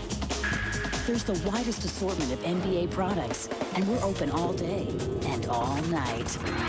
This is impossible. Look at this. You like that? So if you want to keep it real, keep it authentic. The NBA store on NBA.com. Tiger Woods. In February at famed Pebble Beach, a remarkable comeback earned him his 6th straight PGA Tour victory, the most since Ben Hogan in 1948. Now he returns to Pebble Beach in hopes of capturing one prize that's always eluded him, golf's greatest championship, the U.S. Open, beginning June 15th on NBC. As Scottie Pippen edges toward 200 playoff games, you only have to remember when he was playing for the Chicago Bulls and his collision with Dennis Rodman, where everyone said, this guy is afraid of physical play. He will not take the hit. He will cower when challenged, and Scottie Pippen knows the only way to the championship and to the finals is to play through pain, to play physical, to take the shots, and come up standing, and that has been the story for Scottie Pippen throughout these playoffs. No matter what you do, I'm going to still be standing, and he's leading the Trailblazers as the Lakers try to close down a 5-point game.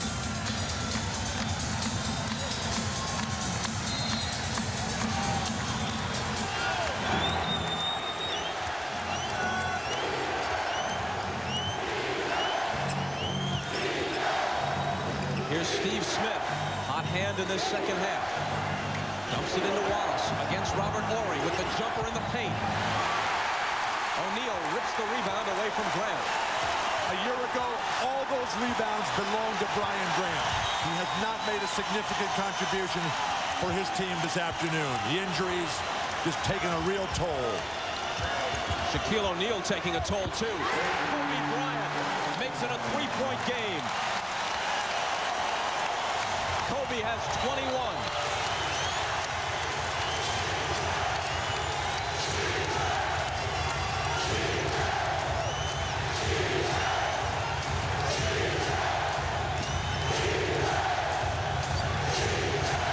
Steve Smith can't hit it. Grant on the offensive boards.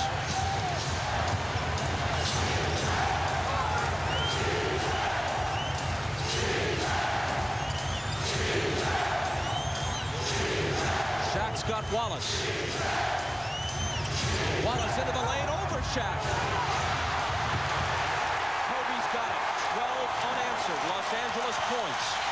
Just inside 5 minutes. Once down by 16.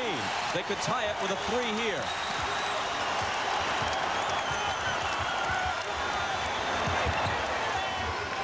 Kobe with the step-back 3.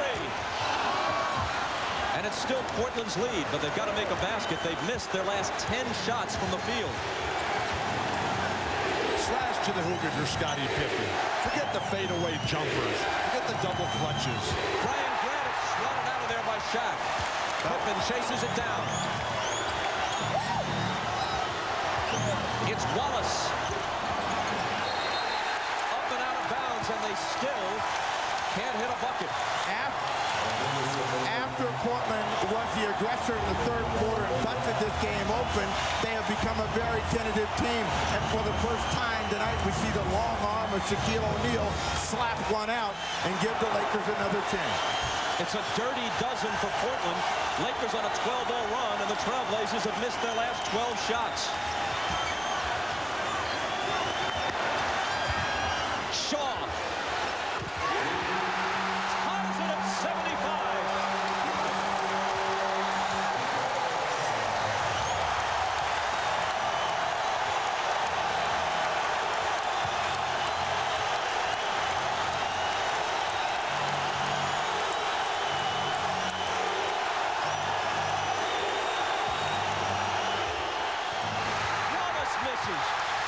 Rice rips the rebound away, and the Lakers call for time as everybody goes tumbling.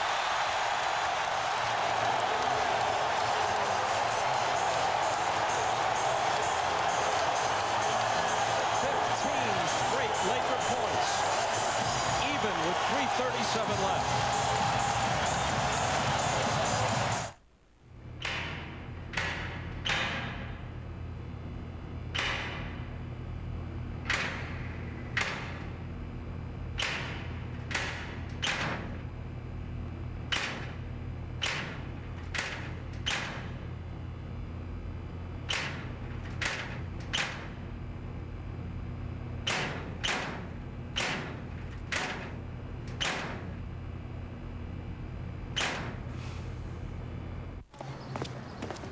Well, looky here. $1. Must be my lucky day. But is it really worth it to bend down and pick it up? It's only $1 after all. You can't buy anything good with that. Of course. I forgot about 10-10-220. All calls up to 20 minutes are just 99 cents, and just 7 cents a minute after that with no monthly fee. Well, I guess $1 really is worth something. Hey, I saw it first. Dial 10-10-220. With some of the most advanced safety systems ever engineered into a 4x4, including QuadraDrive, our most advanced four-wheel drive system ever, and a quick response steering system, it's no wonder Jeep Grand Cherokee is one of the safest ways to cross treacherous terrain.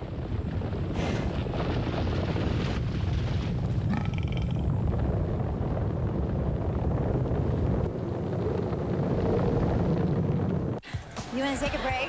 Yeah, I'm burning up. So, are you having as good a time as I am? Oh, do you want to go somewhere more quiet? Don't you find me attractive?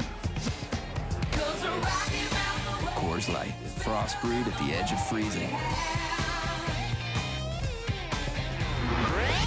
Did you say something? The producer of Law & Order has done it again. A show this fall on NBC. He's an award-winning journalist, part-time teacher. How many victims? And a full-time mystery solver. It's about the truth. It's about finding out what really happened. He begins where the crime ends. I'd like your help in that. Oliver Platt in Deadline, NBC this fall. The NBA on NBC is brought to you by 10-10-220. Dial it and talk up to 20 minutes for only 99 cents. And by Jeep Grand Cherokee with legendary off-road capability. In the waning seconds of the third quarter, Portland led by 16, and this place was about to be turned into a tomb. Brian Shaw then threw up a three-pointer, which he accidentally banked in. He has made 3 of 4 threes in this game, including this one, which tied it. He hit all 4 3-pointers he tried on Friday night. 7 of his last 8 from 3-point distance. You know, Shaw was once a guy who held the NBA record for most 3-point shots made in a game at 10. He's very streaky. He's on a good streak right now. But the shot chart for the Trailblazers in the fourth quarter, the reds are the misses. They've got 1 basket made in 14 attempts. In one of the driest spells in Portland Trailblazer history, they are just giving the Lakers every opportunity to take this decisive game. Portland has gone 7 minutes without a point.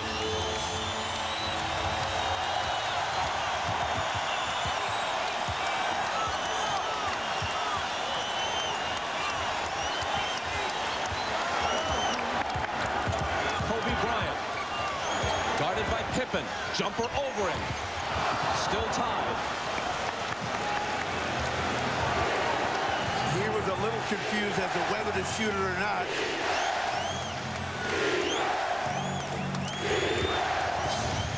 Steve Smith. Sabonis. 5 seconds to shoot. They got it deep to Wallace to end their drought. Finally a quick hitting play for Portland.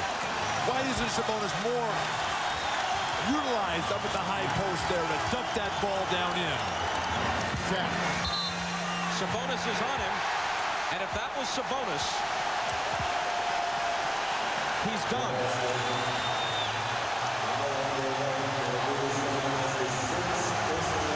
He is fouled out. A heartbreaking moment for Sabonis. Once one of the greatest young players in the history of basketball. Injury and age have really slowed him, has changed him, and now he's got to sit this one out.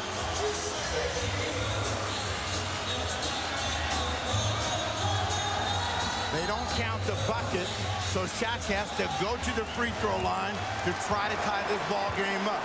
Everybody's been asking when would the Trailblazers foul O'Neal, starting now.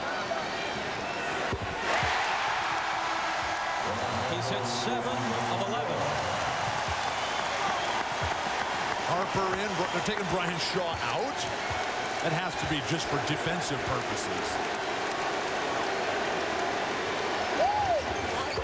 Shaq ties it.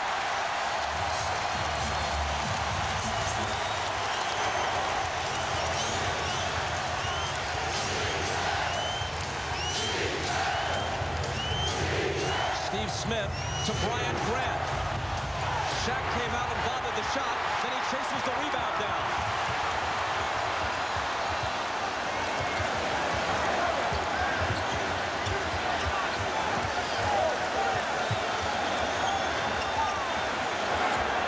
O'Neal. The Lakers take the lead.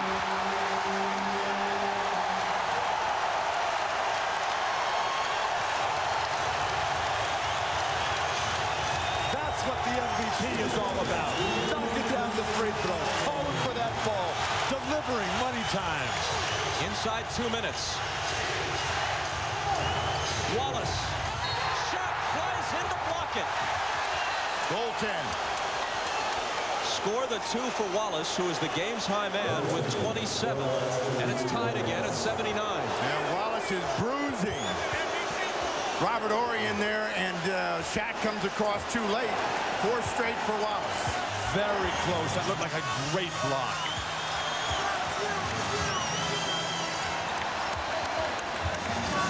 Kobe Bryant into the lane. He was fouled.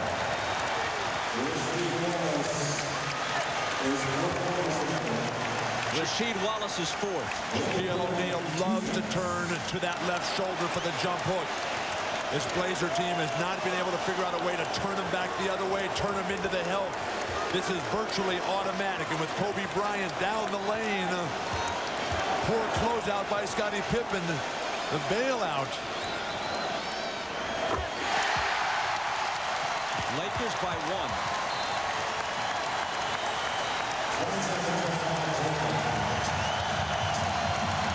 And Portland asked for a 20-second timeout with 1 minute and 34 seconds to play in Game 7. Ball volunteers. We all have regular jobs. We can be coming from anywhere. We get a call, we need to get to the fire right now. Things that are going through our mind are hazards we might face so that when we get on scene, we're ready to act. We need a truck that can handle anything we throw at it. 4 full-size doors gets us in and out quickly. It's 6 people in the cab, and there's a ton of room for cargo. Great truck.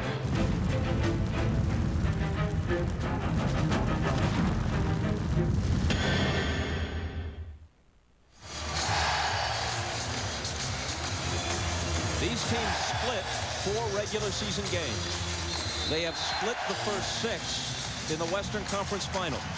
They are separated by a point with 1.5 minutes to play in Game 7. And as we look at the faces, it's all about who wants it the most. As Bryant will come back to that free throw line, Scottie Pippen knows that they've got to continue to be aggressive and stay in this game, and they can't worry about Shaquille O'Neal, the officials. They got to make their way to the final.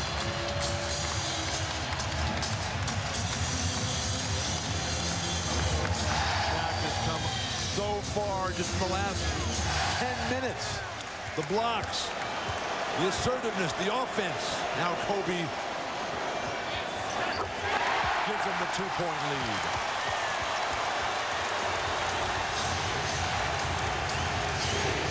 Pippen against his old teammate Harper. There was a whistle before that, which could barely be heard over the din of this crowd. Shaq. It's 4 on O'Neal. Both teams are over the limit. You know, the LA crowd is a front-running crowd, and they get ahead, and suddenly they become very boisterous. You can't hear anything in this den called the Staples Center. Wallace a chance to tie.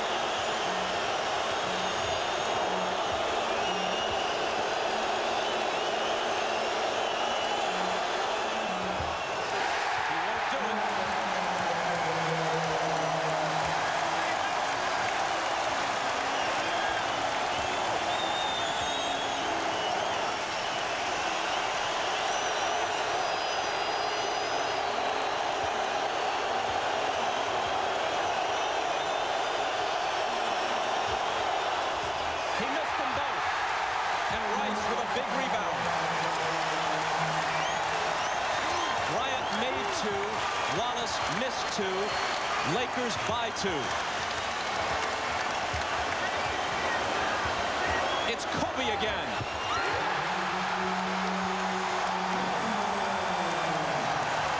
A 20-point swing. Once down by 16, they lead by 4. Exactly a minute remains. Pippen for 3. Rebound O'Neal.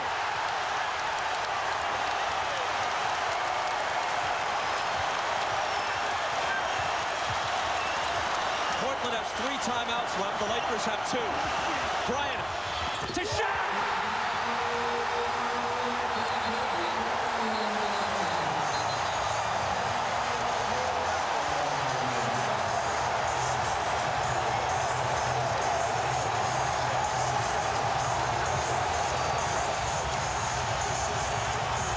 Back from the brink of elimination to the brink of the NBA Finals. Shaq waited as long as he possibly could on the day. Finally, the back-cut lob, the athleticism, the exuberance. That's why he's the MVP. That's what the MVP's all about.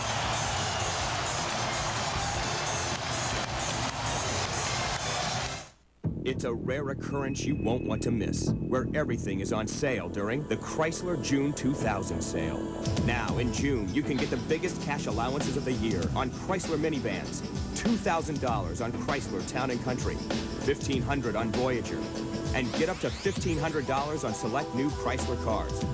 Or get great lease rates, the Chrysler June 2000 sale. You've never seen a June like this before, and you won't see a June like this again.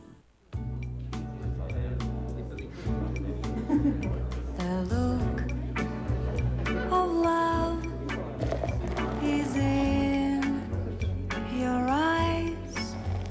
The look, your smile. Ooh, gotta watch the glass. She was. Bolder, richer, creamier. Killian's Irish Red. One look says a lot. I like competition. I want to make it to the Olympics. Fly higher than 6'10". Get a higher education and learn more about life. See places my dad told me about. I want to show people that I can fix anything. Listen to a CD of my own music. Make my own decisions, make myself known. Be a hero to someone. You have plans. Let the Air Force help you get them off the ground. I want to ride a motorcycle across the desert. It's not just a new sign. It's a promise, a guarantee. It's a new Midas. You'll know it when you first drive in. You'll appreciate it for as long as you own your car. Expanded new services, a new lineup of genuine Midas parts, guaranteed for a lifetime nationwide. Even if the part wears out. We're more than mufflers. We're a new way to keep a good thing going. Go Midas. Now on Mondays, start your week with a bonus Law and Order. NBC Mondays at 9/8 Central. Extra episodes of Law and Order. Order! This is outside the scope of your authority. Now, Law and Order twice a week. We'll hit them with everything we have. Every Wednesday. And now Mondays at 9/8 Central on NBC. Kobe Bryant's 2 free throws and then a jumper gave the Lakers a 4-point lead. And now his assist to Shaquille O'Neal makes it a 6-point difference with 41 3/10 seconds left. LA has outscored Portland 25-4 in the last 9 minutes and 50 seconds. Portland, which has played so well and with so much heart coming back from down 3-1, has picked a terrible time to experience an 8-point fourth quarter on 3 of 18 shooting. But the Lakers, led by the exuberant Shaquille O'Neal, have taken advantage of every single gift that the Blazers have presented to Los Angeles. When Sabonis had to sit with 5 fouls and then committed his 6th shortly after returning, that was a big plus for the Lakers. And the Blazers had no response. That's what champions are made of, that ability to respond.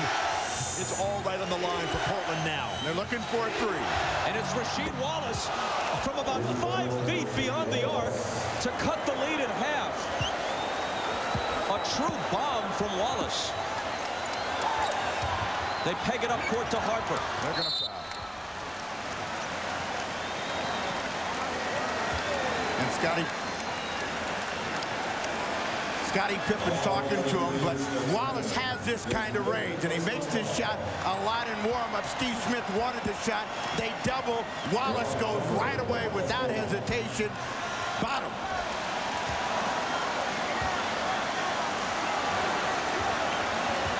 Wallace has 30. 32.9 on the clock. Harper hasn't shot free throws today. He's 4 of 5 from the floor in the game. I was going to say, he is a guy that will cough up a free throw. That's easy to say after he misses. Stoudemire out. 6'11" Jermaine O'Neal in. Ahmad Rashad told us before the game that Ron Harper received a pregame call from Michael Jordan, and Michael's last words were, if you're going to go down shooting. He's shooting a big one here.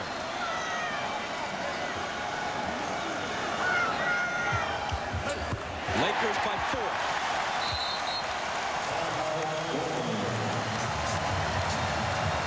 Timeout Portland. They have 1 left.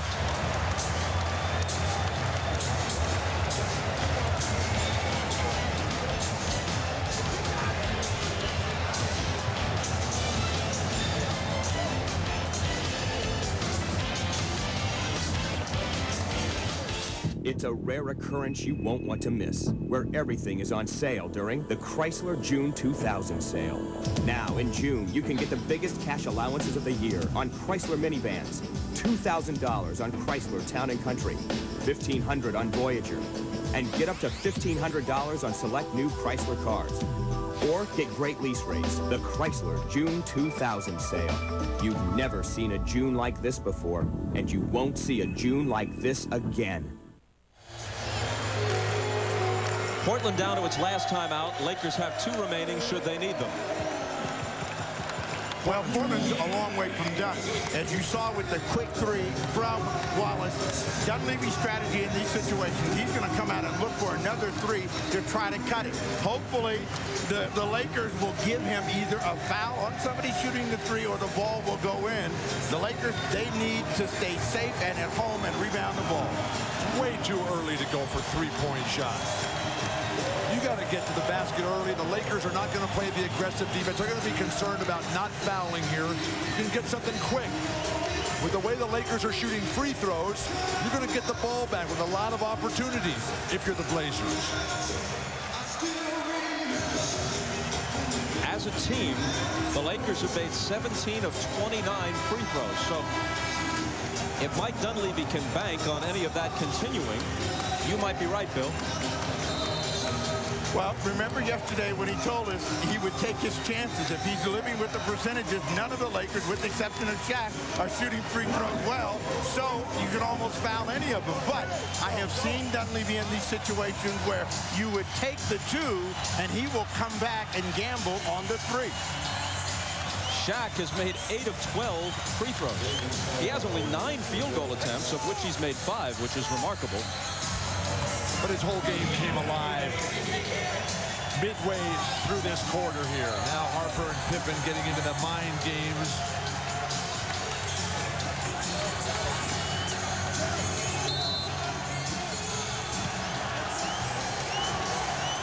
Pippen was looking for Wallace, couldn't find him. Now it's Smith. Steve Smith goes right to the rack, lost the ball. He goes to the floor. There's no foul. And now Portland has no choice but to foul. How is that not a foul? And that's the question Mike Dunleavy is asking.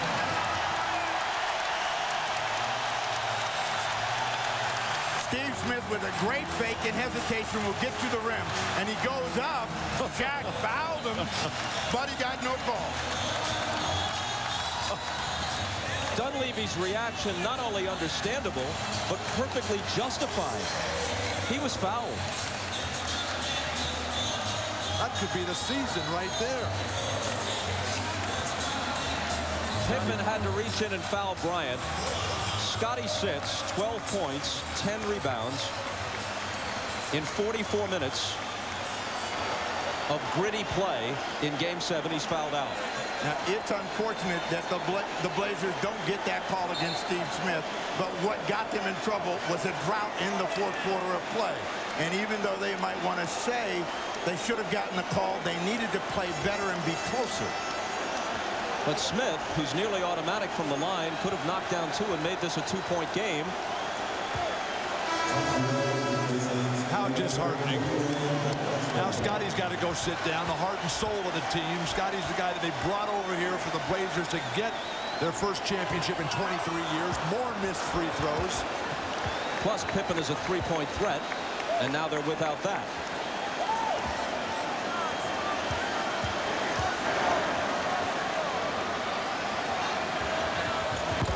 He missed them both. And Portland uses its last timeout. Now, the what-if game is always a little tricky in sports.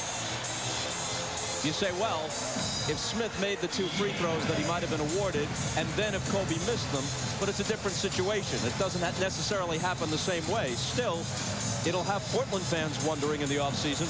Portland can't look back. They're right there. They're down 4. Same strategy. Get to the hoop. You know this time that whistle's going to blow. All those referees know that they blew that call out there. They're not going to blow it again. Here is how Kobe Bryant has filled up the box score. 25 points, 11 rebounds, 7 assists, and 4 blocks. But 6 of 12 from the free throw line. This from an 80% plus free throw shooter. No question that he has been tight from the line, and all of that work he did early has gone for naught, and it at least gives Portland one more shot in this game. And so they've got to be quick and aggressive in trying to get a score. You know that their strategy is score, try to steal the ball, and stop the clock. They don't want the Lakers, in whatever possession they get back, to run the clock out. If you're the Blazers, do you want to advance the ball to half court here? There's a lot of time. But you've lost Scottie Pippen, who's your inbounder. They don't have a lot of great passers left out there right now. They might want to put Detlef Schrempf in there instead of a Damon Stoudemire. Many people watching with interest in Indianapolis. The Pacers will be the underdog against either one of these teams.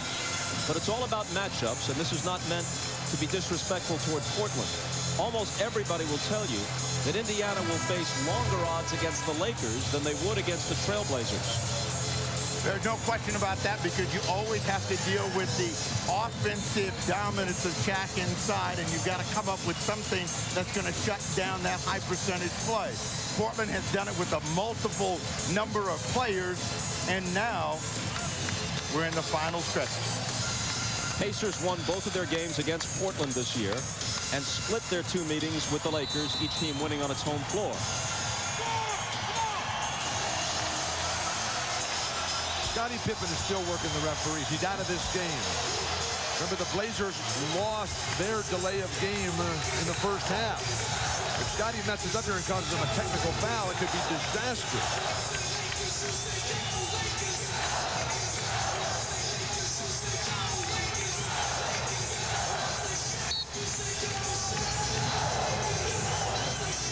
Schrempf into Wallace, who's guarded by Shaq. He hands it to Smith. Smith with the jumper. Robert Horry had board position. They have to reach in and foul him.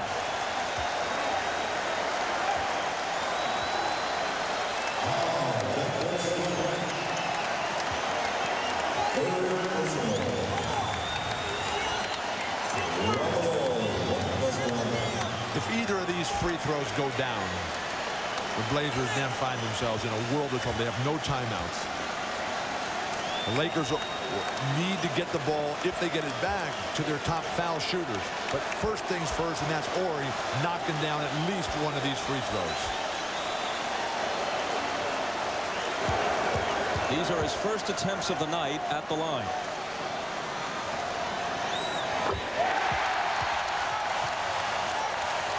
A moment ago, you got to look at the expression on the face of Mike Dunleavy, who has done a great job coaching this Blazer team back from a 3-1 deficit. No team has given the Lakers even close to this much trouble at any time, regular or postseason.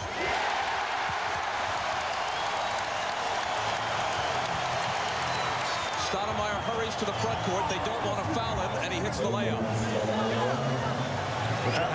You have to either foul or steal right away. Now, Smith holds the ball so they can get their defense set.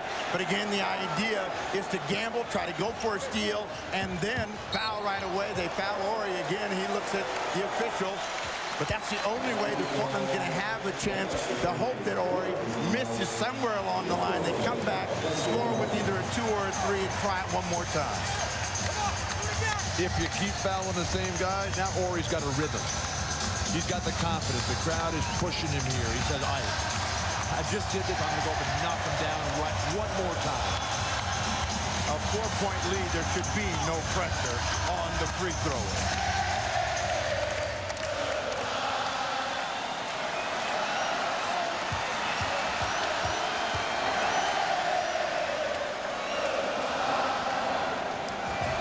Short-armed that. Hey. You are ahead, Robert Horry.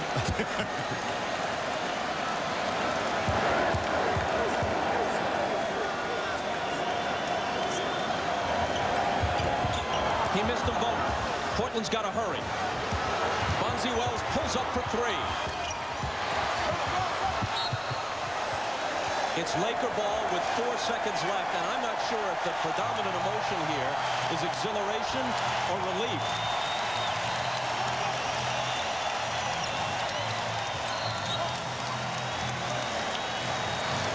Steve Smith wound up in the lap of Steven Spielberg in the first row. If you're the Lakers, throw it long.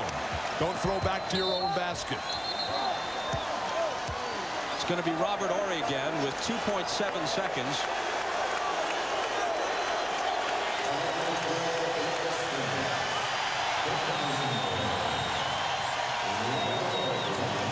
The frustration, it all comes out on both sides. Horry upset about the last 2 free throws he missed.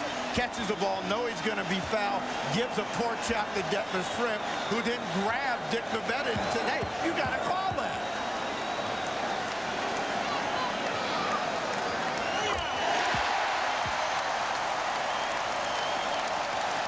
The Pacer plane was pointing west. The question was it due west or northwest?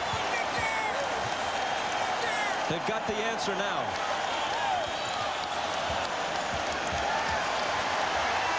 That's it.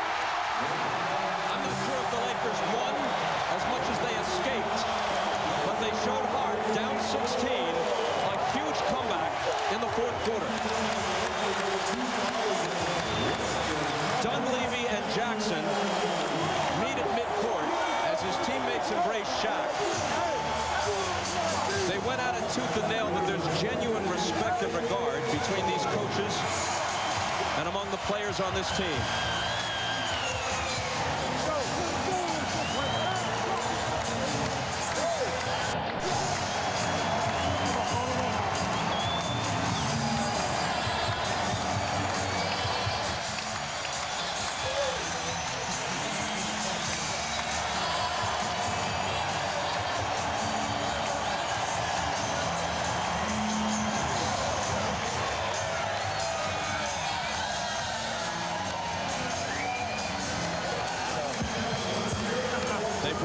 Jackson to LA to get them to the finals.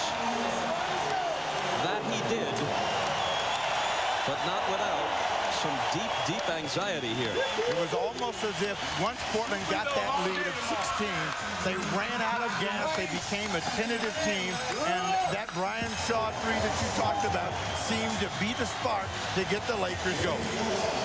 And while the Blazers and some of their fans will point to a non-call late in the game, you can go back to well before that, because the Blazers had a chance to win this, and they gave it away. Shaq and Kobe are with Ahmad.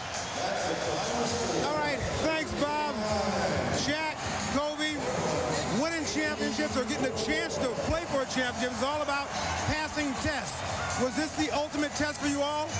Up to this point, this has been an ultimate test. They pushed us to the limit. I mean, being down 13, going into the 4th quarter, it was a huge challenge for us. And Shaq, they threw everything at you, double team, triple team. You stayed within yourself. Then all of a sudden, it comes down to a big defensive play and a lot of made free throws. Well, I knew my teammates was going to step up for me.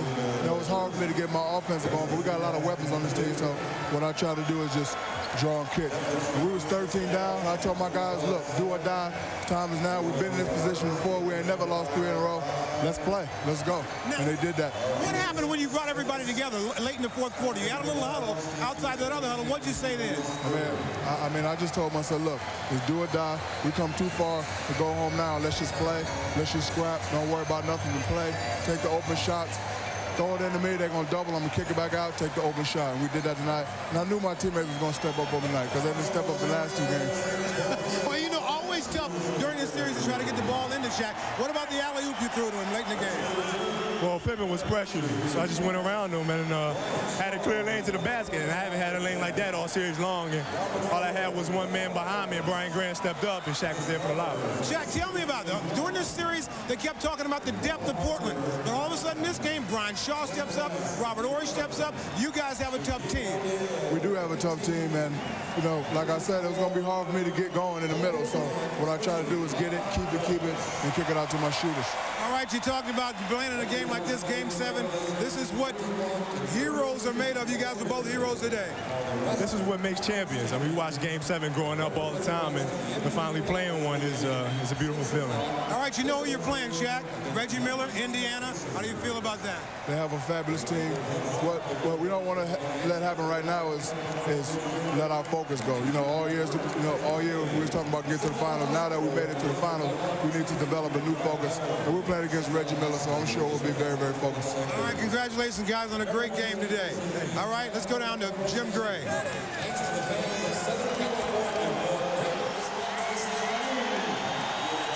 With Mike Dunleavy, Mike, this has got to be a bitter disappointment. You guys were up 16 points toward the end of the 3rd quarter. What happened from there on?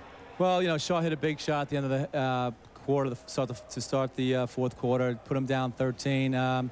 We got some great looks during the quarter. We didn't put the ball down in the hole.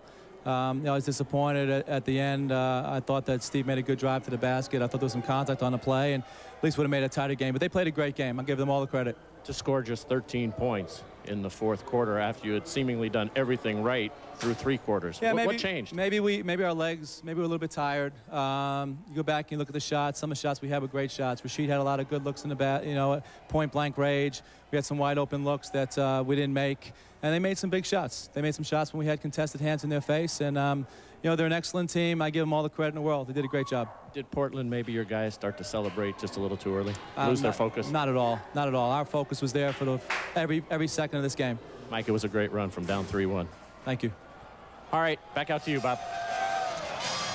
An excellent coach, gracious in defeat, although he must be hurting a great deal inside. They came so close to being the first road team to win a Game 7 this late in the playoffs in 18 years. But once again, the final score from Los Angeles, the Lakers 89 and the Blazers 84. Join us Wednesday night at 9 Eastern, 6 Pacific for Game 1 of the NBA Finals right here from the Staples Center as the Lakers host the Pacers. And coming up next on most of these stations, it's Third Rock. For Steve Jones, Bill Walton, Ahmad Rashad, and Jim Gray, I'm Bob Costas. And as we say so long, a look back at some of the scenes up to this point of the NBA playoffs, with the final act still remaining, the finals, which begin on Wednesday.